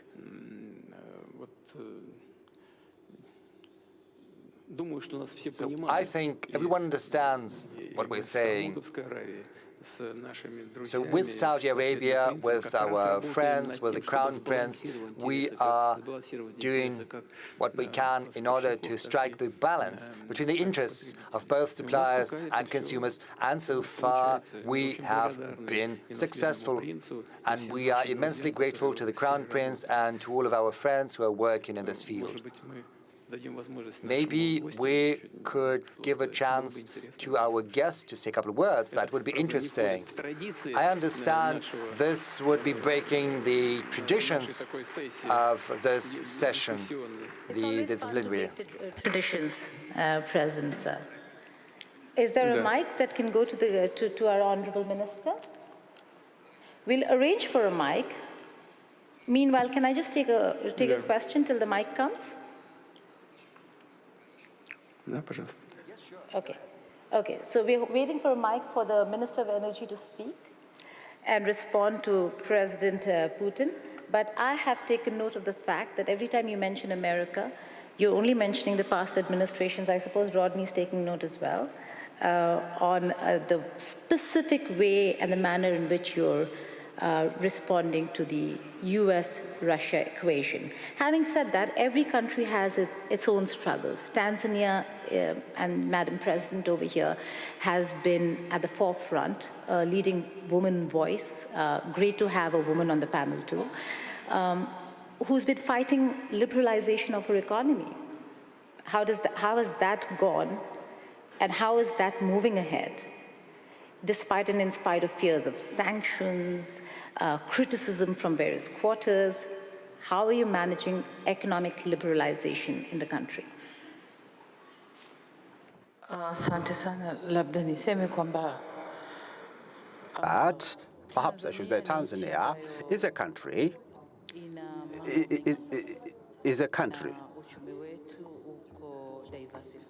which is with a diversified economy. We don't depend on one commodity. The economy depends on agriculture, it depends on mining, it depends on tourism, it depends on many other sectors, manufacturing sector, we are also there. So all these sectors contribute together and they grow together at varying degrees, but they grow together. As such, we're determined to a level that we work with the international community, with the private sector from the international community, and the majority respond and they come to invest in Tanzania and to do business. And since 2021 to date, we have been able to attract a lot of capital, foreign direct investment from abroad, and this is what makes Tanzania to be safe in its own economy. But most importantly, Tanzania is strategically located as an epicenter or a hub of the economic corridor of the eastern part, southern Central Africa. And the port of Dar es Salaam, which serves all these other corridors and all other these countries. Therefore, Tanzania, being strategically located to save other landlocked countries, that by itself makes Tanzania to have a lot of forms of attraction within the region. So Tanzania has a very vibrant economy, and the economy is steadily growing. We continue to grow. Since 2021, we started with 4%, and then we moved towards 4.5, 5.5, and last year we reached the 6, and we expect to head towards 6.3. But you asked me a question on to have a female president. How can you sustain your economy? Perhaps I should say that economy doesn't depend on gender of the leader. It is not dependent on gender. It depends on how you steer the affairs of the nation and how you lead the country. Whether you are a male or female, it is the strategic plans that matter. That's what matters.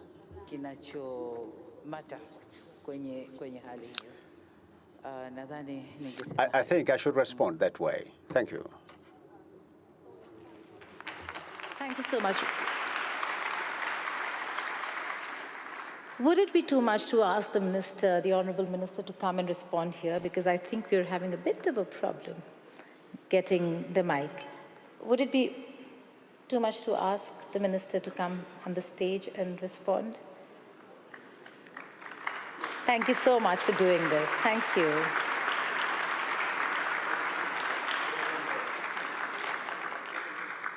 Oh, the mic has come, sir. The mic has come.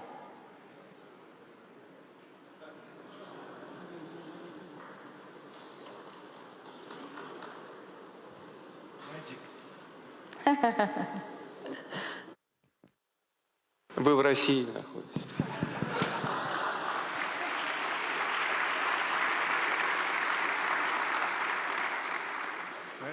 Mr. President, magic does happen in St. Petersburg. So I'm very grateful for giving me the opportunity. I see it as an opportunity not for myself, but it's coming from a president who is a friend of both His Majesty, the custodian of the two Holy Mosques, King Salman, His Royal Highness, the Crown Prince, Prime Minister Prince Mohammed. But both of them, I think, will vouch that this honor is also and more important for the people of Saudi Arabia and the Kingdom of Saudi Arabia. So I'm very grateful for giving me the opportunity. Yes, it's a partnership that we struck somewhere in January 2015, and it withstood all of the situations that this world had endured, from COVID to all of these storms and winds and whims of the world. And even today, we're going through so many crises in many places, in different places, with different causes. Yet, we're weathering all of these storms with a diligent commitment to each other as partners, that although I am a Muslim and Russia is not Catholic, but still we do go by until death do us part. Thank you. That's lovely. Indeed, thank you very much, Your Excellency. But I have to draw your attention to the fact that from 10 to 15%. I'm just waiting for you to put on the headset. Your Excellency, I would like to draw your attention to the fact that from 10 to 15%, actually up to 15% of citizens of the Russian Federation are Muslims. And they don't have any other home country. Russia is their home. They proudly call Russia their home. Can I request our moderator? Well, you were saying it yourself. We also have representatives of the European Union and the USA in this room. Maybe they would be willing to raise their hands and take the microphone and say something. Why don't we do that?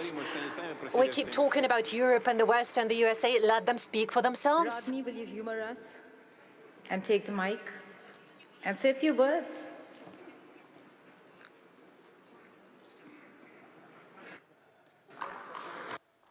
Вот там руку подняли. Да, пожалуйста. Please. Perfect. Please come ahead.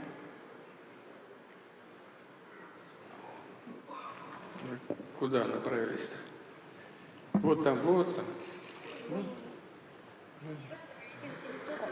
Там тоже, ой, я прошу прощения.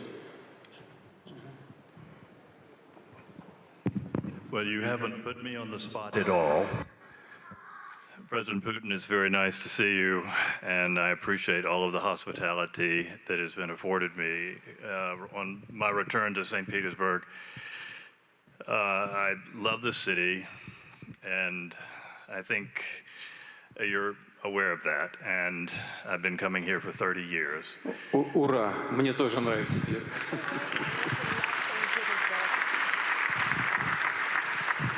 You have a beautiful hometown, and so do I. And I've said to a number of audiences since I've been here, there is a great kinship between Atlanta and St. Petersburg. I have come from a city that sadly was destroyed in war, burned to the ground. And St. Petersburg had resolve and fight to prevail over the Führer coming through the Admiralty Arch and proclaiming to the city that he had conquered her, and then reduce it to rubble the next day. St. Petersburg fought that off.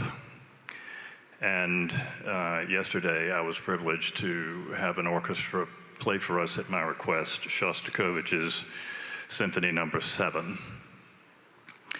Not only did you fight it off with resolve and grit, but you also did it with culture and music. And if only Atlanta had had Shostakovich, maybe quite possibly my beautiful city would still be as intact as this beautiful place is.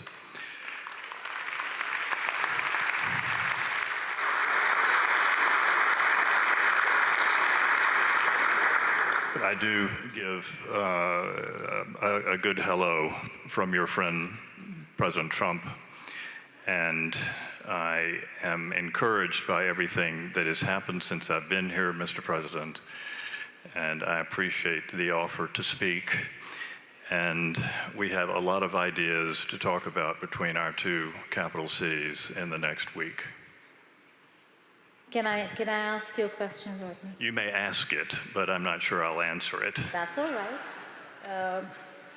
Are you taking anything back to DC when you plan the ballroom?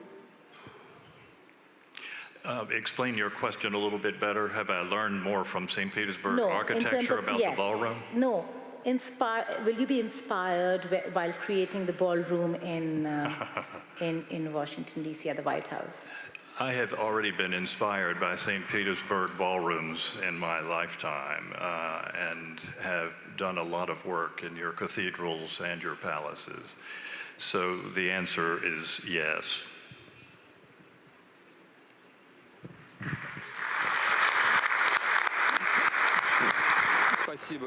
Thank you very much for conveying greetings from Washington, D.C., and please convey my most welcoming remarks, and the goal I scored back to you. I have some very... And thank you very much indeed for your kind words. They indeed are very well taken. Thank you for your kind words from the bottom of your heart.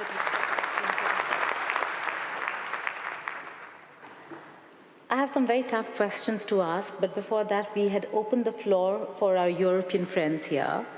And there, that lady over there. Can a mic go to her, please?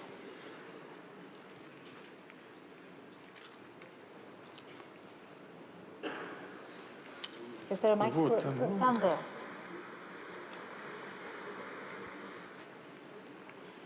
Ну, туда, пожалуйста. That way, please.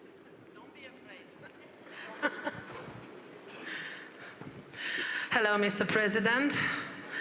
Hello, everybody. Hello, Mr. Slutsky. My name is Diana Jovanovic-Șoșoacă, and I'm a member of European Parliament, and I'm from Romania. And I think I'm the only Romanian here.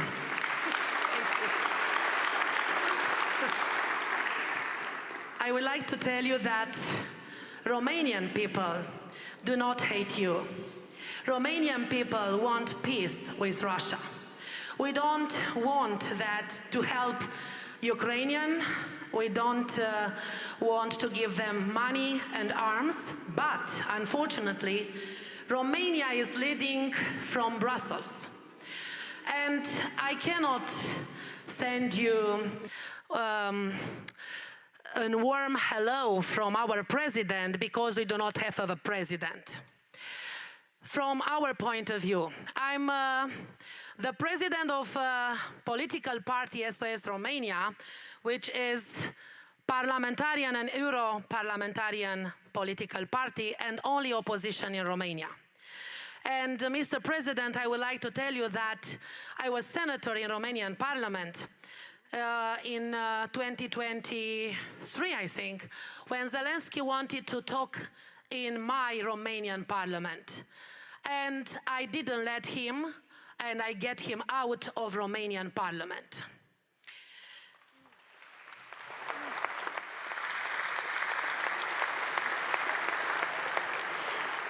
Well,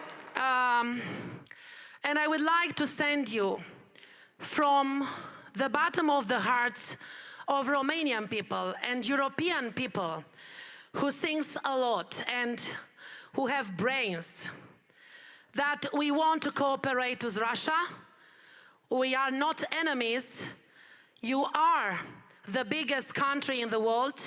You are one of the biggest economy. We admire you for your force, and we admire entire Russian people. And we want to congratulate you for everything you have done and you are doing for this forum. Congratulations, and this is a lesson for European Union. I hope in a short time we won't have Ursula von der Leyen as the President of European Commission. Thank you so much.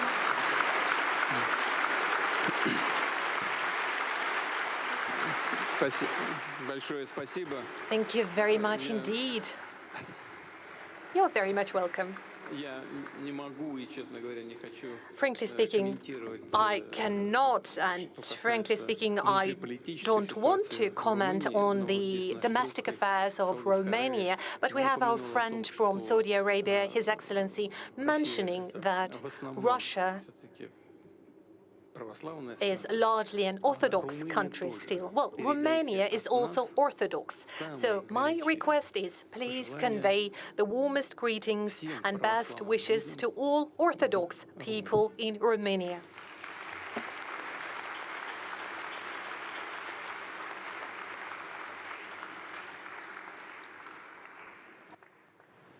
All this is great, President Sir, but we still have tough questions on sanctions and on waiver. It comes at a time, and I ask you, and we're going to discuss this only because of the Iran-US war, a war that has shut down one of the most critical maritime routes. Okay, please go ahead, madam. This is a major derail. Извините. Меня зовут Карин Kneißl. Я приехала из юг. I came from the south.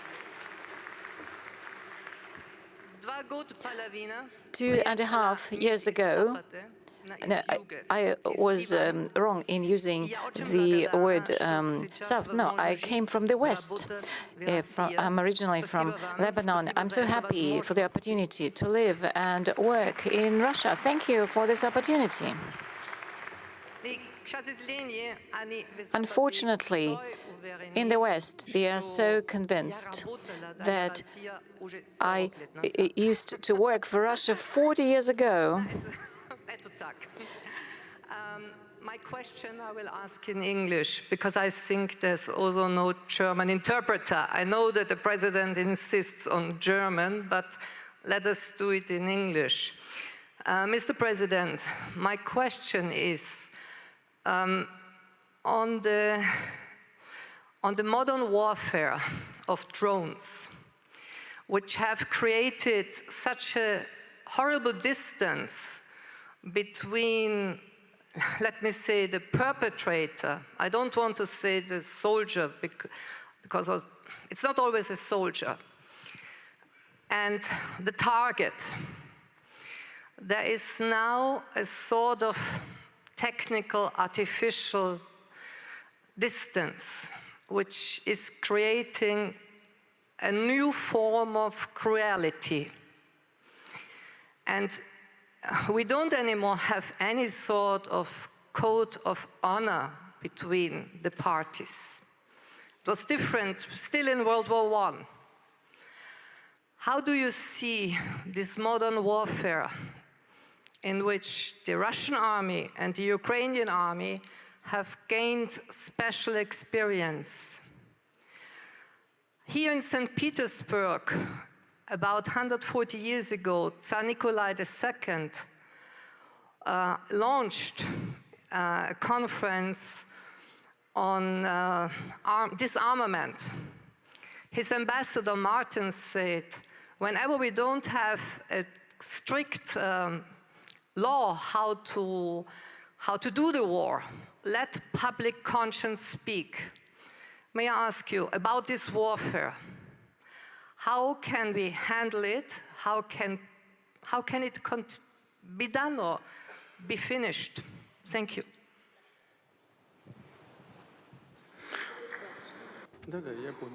Yes. As for these new means of war and warfare, yes, they have appeared regularly, and the international community always tries to respond to it. For example, the ban on the use of explosives and mines, but we see that many countries, they deviate from this, and we see what is supplied by the Western states to the Ukrainian troops. Even these forbidden warfare. As for these drones and UAVs, yes, this is the new reality. And mainly, of course, they are supplied to Ukraine from the Western states. In Ukraine, they are only assembled, although it seems that they try to engineer some of these drones themselves. They're not very successful in that. What can be done? As I said yesterday at the meeting with the media representatives, we need to reinforce our aircraft defense, air defense systems, and do everything possible in this respect. And unlike the Ukrainian troops, we have the whole range of technologies and resources for developing this. We have schools, we have training centers, we have a developed industry. And it is an opportunity to implement all the plans we have set for ourselves. Our industry and defense science, they are actively involved in this, and they're able to ensure this capability of the Russian troops. And this includes this new warfare. If you ask this question, I should say that the parity in the combat field, we have preferences, they are having advantages in some areas, and this is true about long-range aviation and aircraft.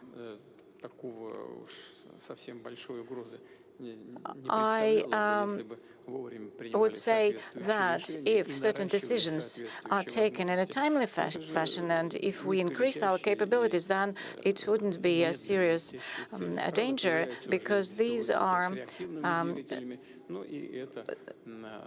aircraft that can be dealt with. But now we see that there's new type of aviation. This can be curtailed. The other party, they don't don't have their own production of such hypersonic, for example, weapons and missiles, the whole range of them, and some other combat warfare other countries don't have, like the mid-range weapons like Oreshnik. We spoke about it many times, but I cannot but agree with you that if there are most dangerous weapons, especially dangerous for civilians, of course the international community need to start thinking how to limit and restrict its usage, especially against civilians. This is absolutely unacceptable. This is a humanitarian crime, but this is a topic for another discussion with the experts and representatives of international organizations. Before I go to the war question, can I just take one question from Madam President here? You said 1 out of 4 will be African. By what? By when?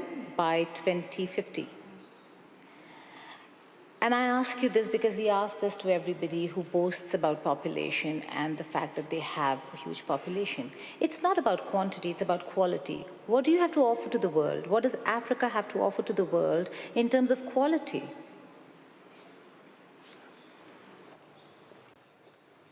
Asante. Thank you. We have, as the African continent, we recognize the fact that during in this era, we're supposed to develop and to promote our human capital, to develop human capital.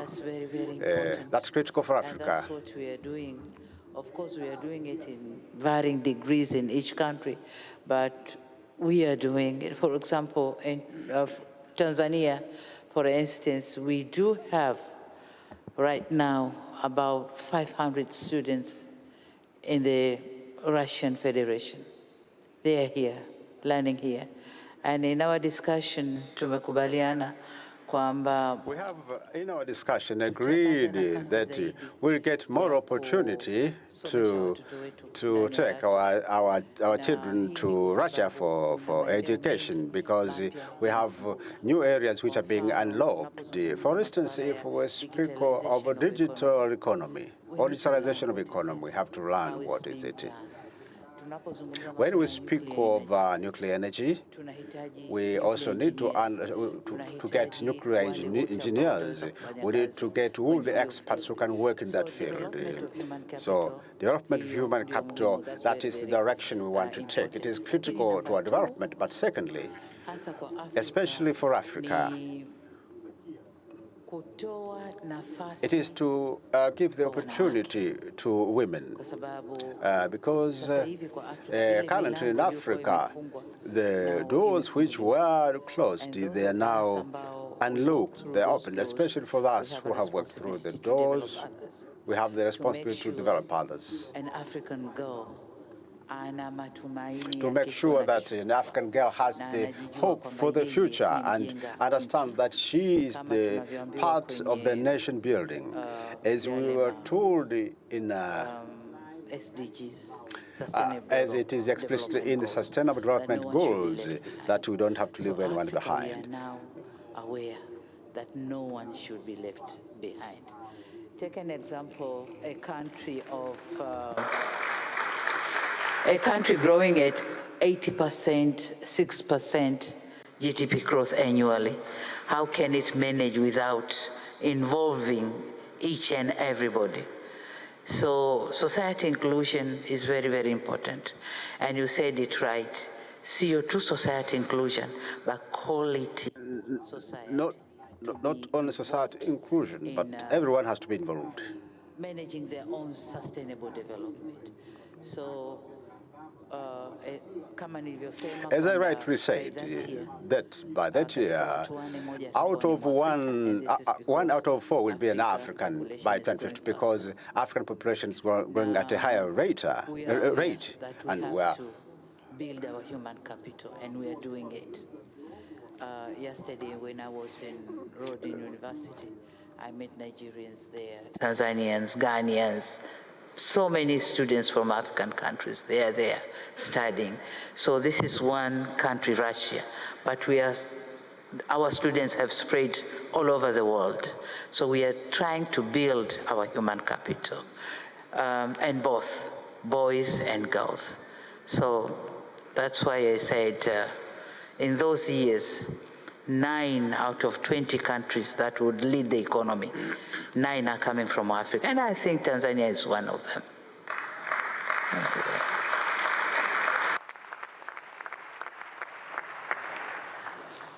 Now I'll go back to the war question, the Iran-US war.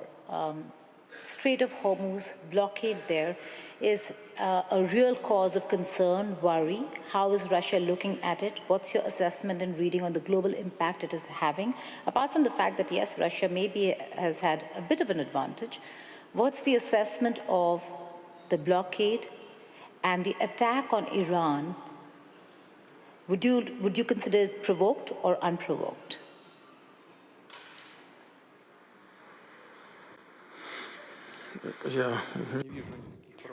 I don't see any provocations on the part of Iran.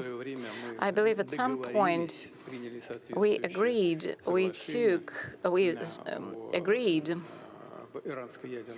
on the Iranian nuclear program, and everything was under control in the IAEA.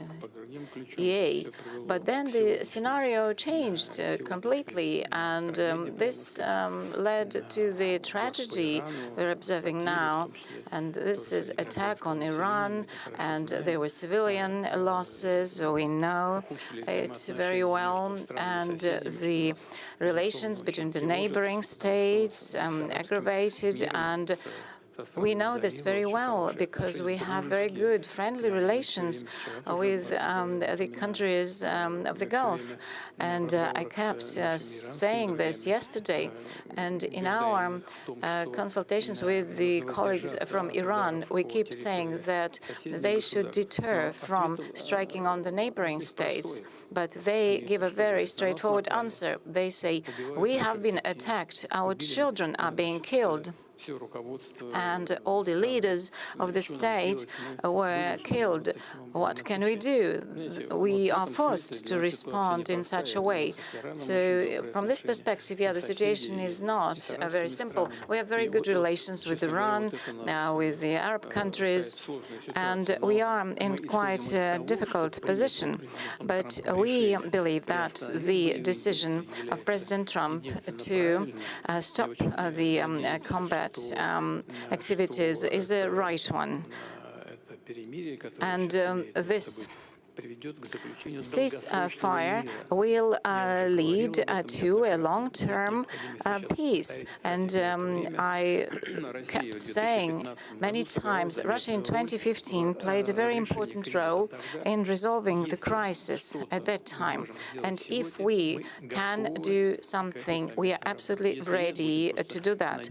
If not, then we'll be just hoping that all the parties involved will manage to resolve it with peaceful means.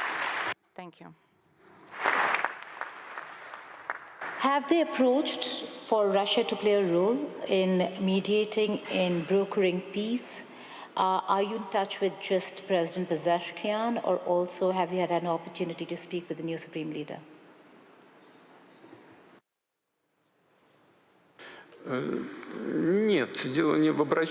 Well, this is not about them approaching us. You know, I think it was a year ago, or maybe somewhat later, but we reminded them of our cooperation back in 2015 when we took away the enriched uranium into the Russian territory. Back then, it led to a détente, de-escalated the tensions. We said this is once again possible, and if all the parties involved are interested in Russia playing a similar role at this point in time, we are ready to do the same. We have the requisite technology available.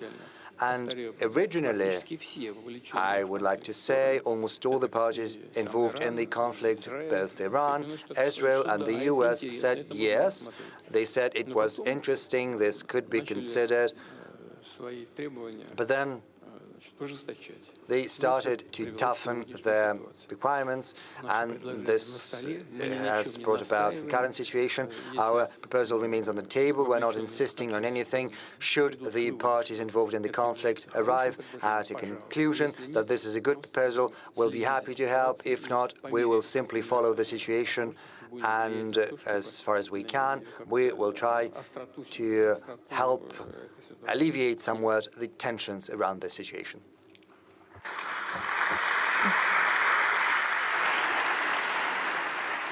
Does the offer for the uranium enrichment to be taken to Russia still stand? Are you engaged with Washington, D.C. on this? Because I suppose D.C. is very clear that they want to have the uranium, and Iran is insistent that it stays in Iran.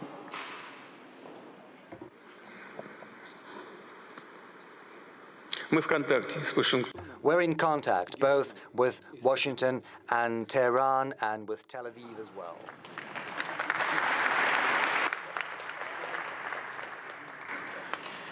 Because you mentioned Tel Aviv, do you think Prime Minister Netanyahu's plans, as they stand, are one of the main reasons why America is in a position where it needs to, one, look at how to get out of this, how to exit this? And do you think President Trump was misled?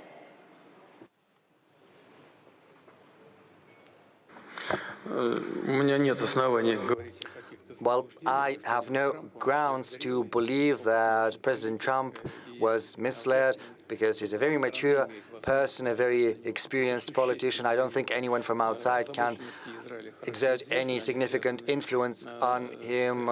We know very well the concerns of Israel. They are related to their perception that Iran seeks a nuclear weapon, even though on multiple occasions before, Iran had stated, and it keeps stating, that it entertains no such plans, and we have no grounds to believe otherwise, because we have no proof that Iran seeks a nuclear weapon. But that said, Israel has these concerns, and the main problem around this situation is the lack of mutual trust between the parties.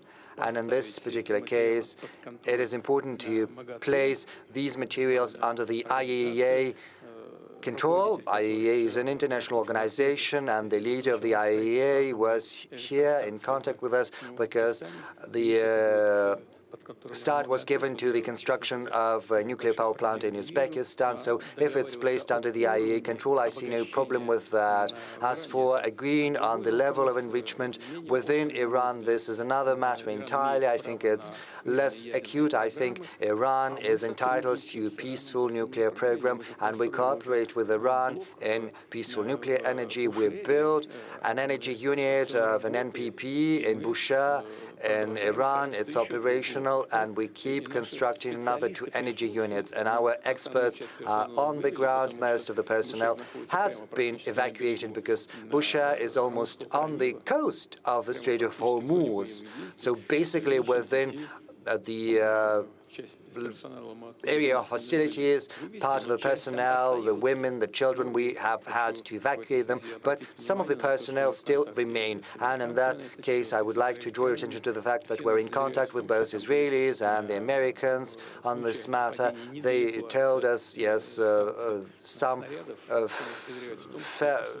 things, missiles fell. Next, that was a coincidence, that was not deliberate. There are no grounds that it would be repeated, and we have no grounds not to believe them. We see Israel's concerns, and also we see there is a willingness to ensure the safety and security of the NPP in Bushehr, but it's quite otherwise in Zaporozhye, where there's the NPP and where the Ukrainian armed forces are constantly carrying out strikes next to the station in the proximity, and there was a recent strike. I think they lost their minds. They struck against the energy unit, but luckily there's been no consequences. It has been shut down, but it was not damaged, and yet the situation is very, very dangerous because there's the spent nuclear fuel, and should the vessels carrying them be damaged, a very big question begs itself where the wind is going to blow, and there's no guarantees that it's going to blow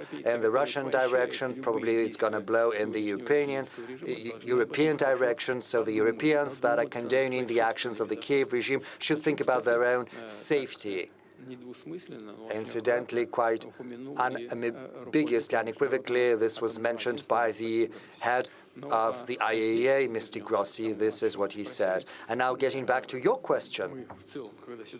In general, once the situation calms down, we intend to keep working with our Iranian friends and constructing these nuclear facilities. But of course, we could play a certain role here. We could assuage the Iranian concerns because they're concerned that there are restrictions being placed on their peaceful nuclear energy. But since we are working with them, we stand ready to provide them with everything they need, including the enriched uranium they need for their nuclear energy. Beyond economic or friendship or economic partnership, President, sir, there are reports in Western media where they say that Russia has supported Iran, not just symbolically, not just in words, but in satellite images, in data sharing, in information sharing. What do you have to say to those reports?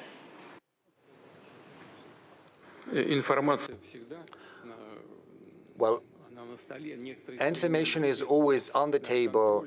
Some modern control means are dual use. I don't know for sure, but I think Iranians could have been getting information not just from our satellites, but also from commercial satellites. Commercial satellites sell this information on a commercial basis. It's very simple. As far as our weapons are concerned, Iran has never requested us for anything, and we have not provided them with any.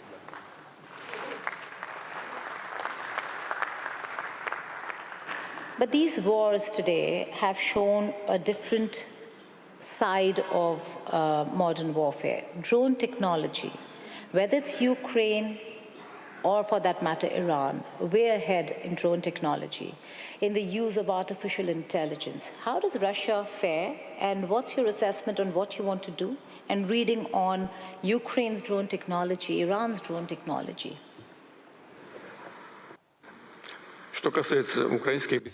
Well, as far as Ukrainian armed UAVs are concerned, they have to be shot down, and we have to be more efficient about that. As for the artificial intelligence, indeed, the US and Europe are actively developing these technologies, and we're doing the same.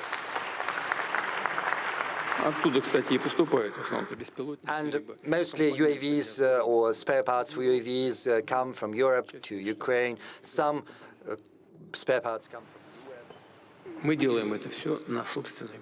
Whereas our UAVs are completely domestically produced. Is AI an enabler or a disruptor?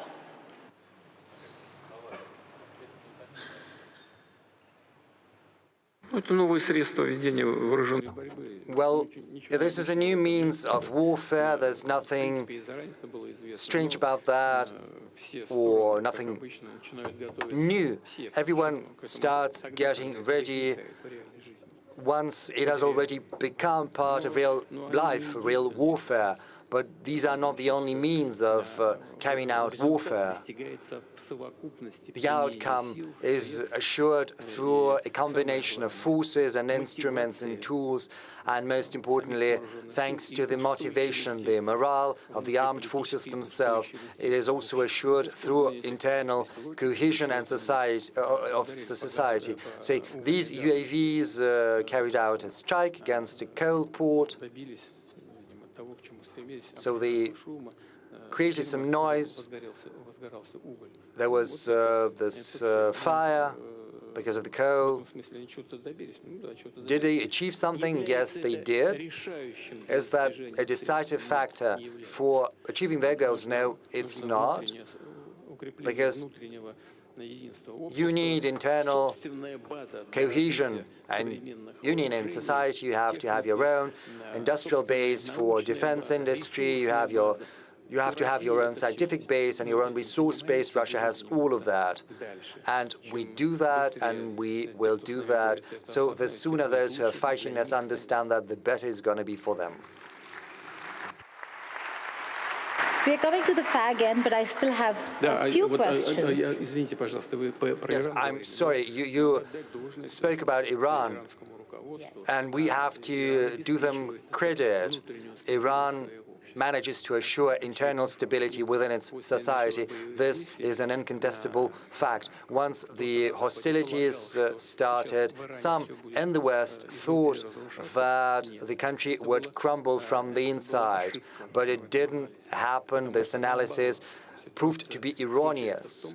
Quite the contrary. As we can see, the Iranian society is getting increasingly consolidated. You must have seen it, you must have heard it a month ago or so. Once the conflict was launched, the first strikes were carried out. The Iranian regime, the leadership made an appeal, sacrifice your life for Iran. 5 million people volunteered, and now more than 10 million, and all of them volunteered to sacrifice their own life for the sake of their country. And this is a fact. And this is something you have to keep in mind all the time. And, well, that is what applies to the conflict in Iran. Also, sir, dissent also has to be recognized by countries and leaders. There's dissent in Tanzania, there's dissent in Russia, there's dissent in Uzbekistan, in China, including India. How do you see dissent, and how do you engage the youth?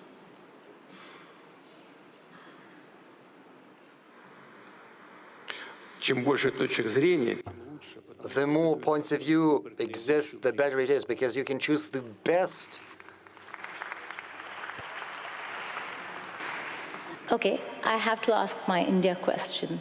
Yesterday, you were meeting with some of the editors, and you spoke about Su-57s, and that it was an offer for a collaboration. Does that offer still stand? What are the details?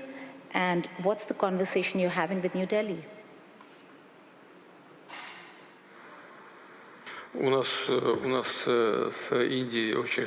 India and we have very good long-standing relations in terms of military and technical cooperation and interaction.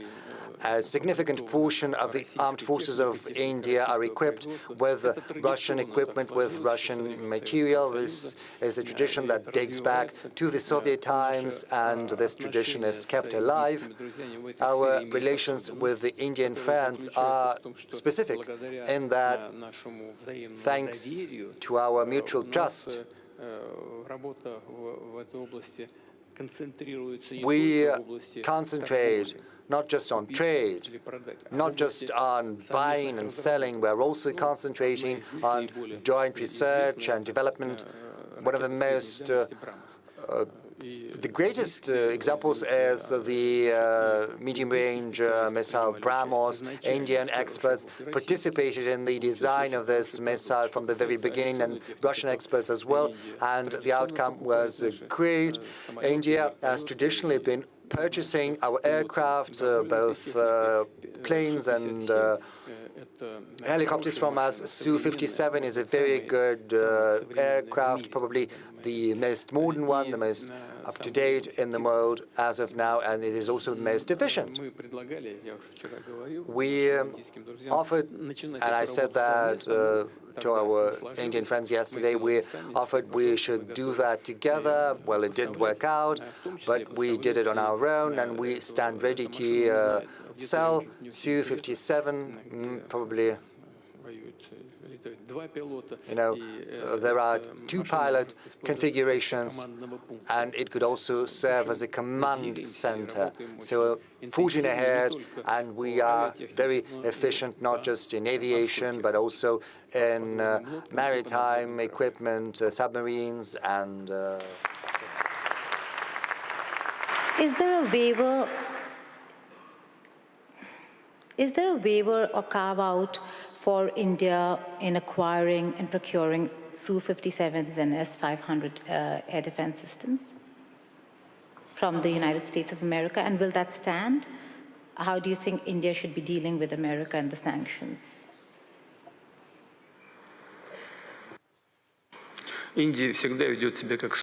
Well, I would say India always acts as a sovereign country, and under the leadership of Prime Minister Modi, any potential threats of sanctions would boomerang immediately. And I know that for sure we've been in close talks with Prime Minister Modi for a long while, and he knows that for sure. We all remember time when Prime Minister Modi was banned from going to the territory of the United States of America, and I know that Prime Minister Modi would never forget about it. Now he's a Prime Minister, all the sanctions have been eliminated, and the relationship between the USA and India are developing successfully, as I understand, and India is a sovereign country, and it is free to choose those products that they consider to be most up-to-date and most applicable for them, and obviously offering the best price-quality ratio. No matter what people say, India has always been acting in this manner. How?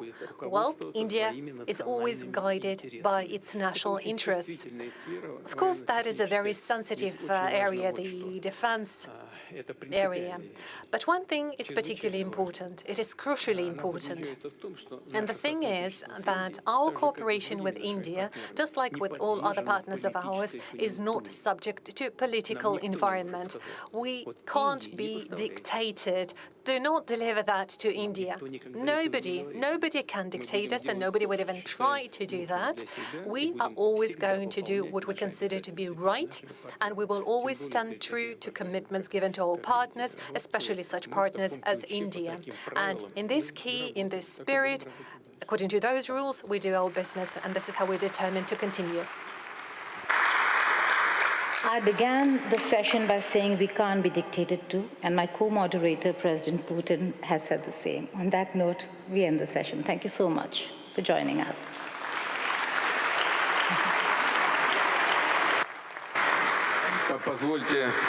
If I may, on behalf of all the people present in this hall, here in the panel, we would like to thank our charming moderator for this joint work and joint conversation. Thank you very much for your moderation support.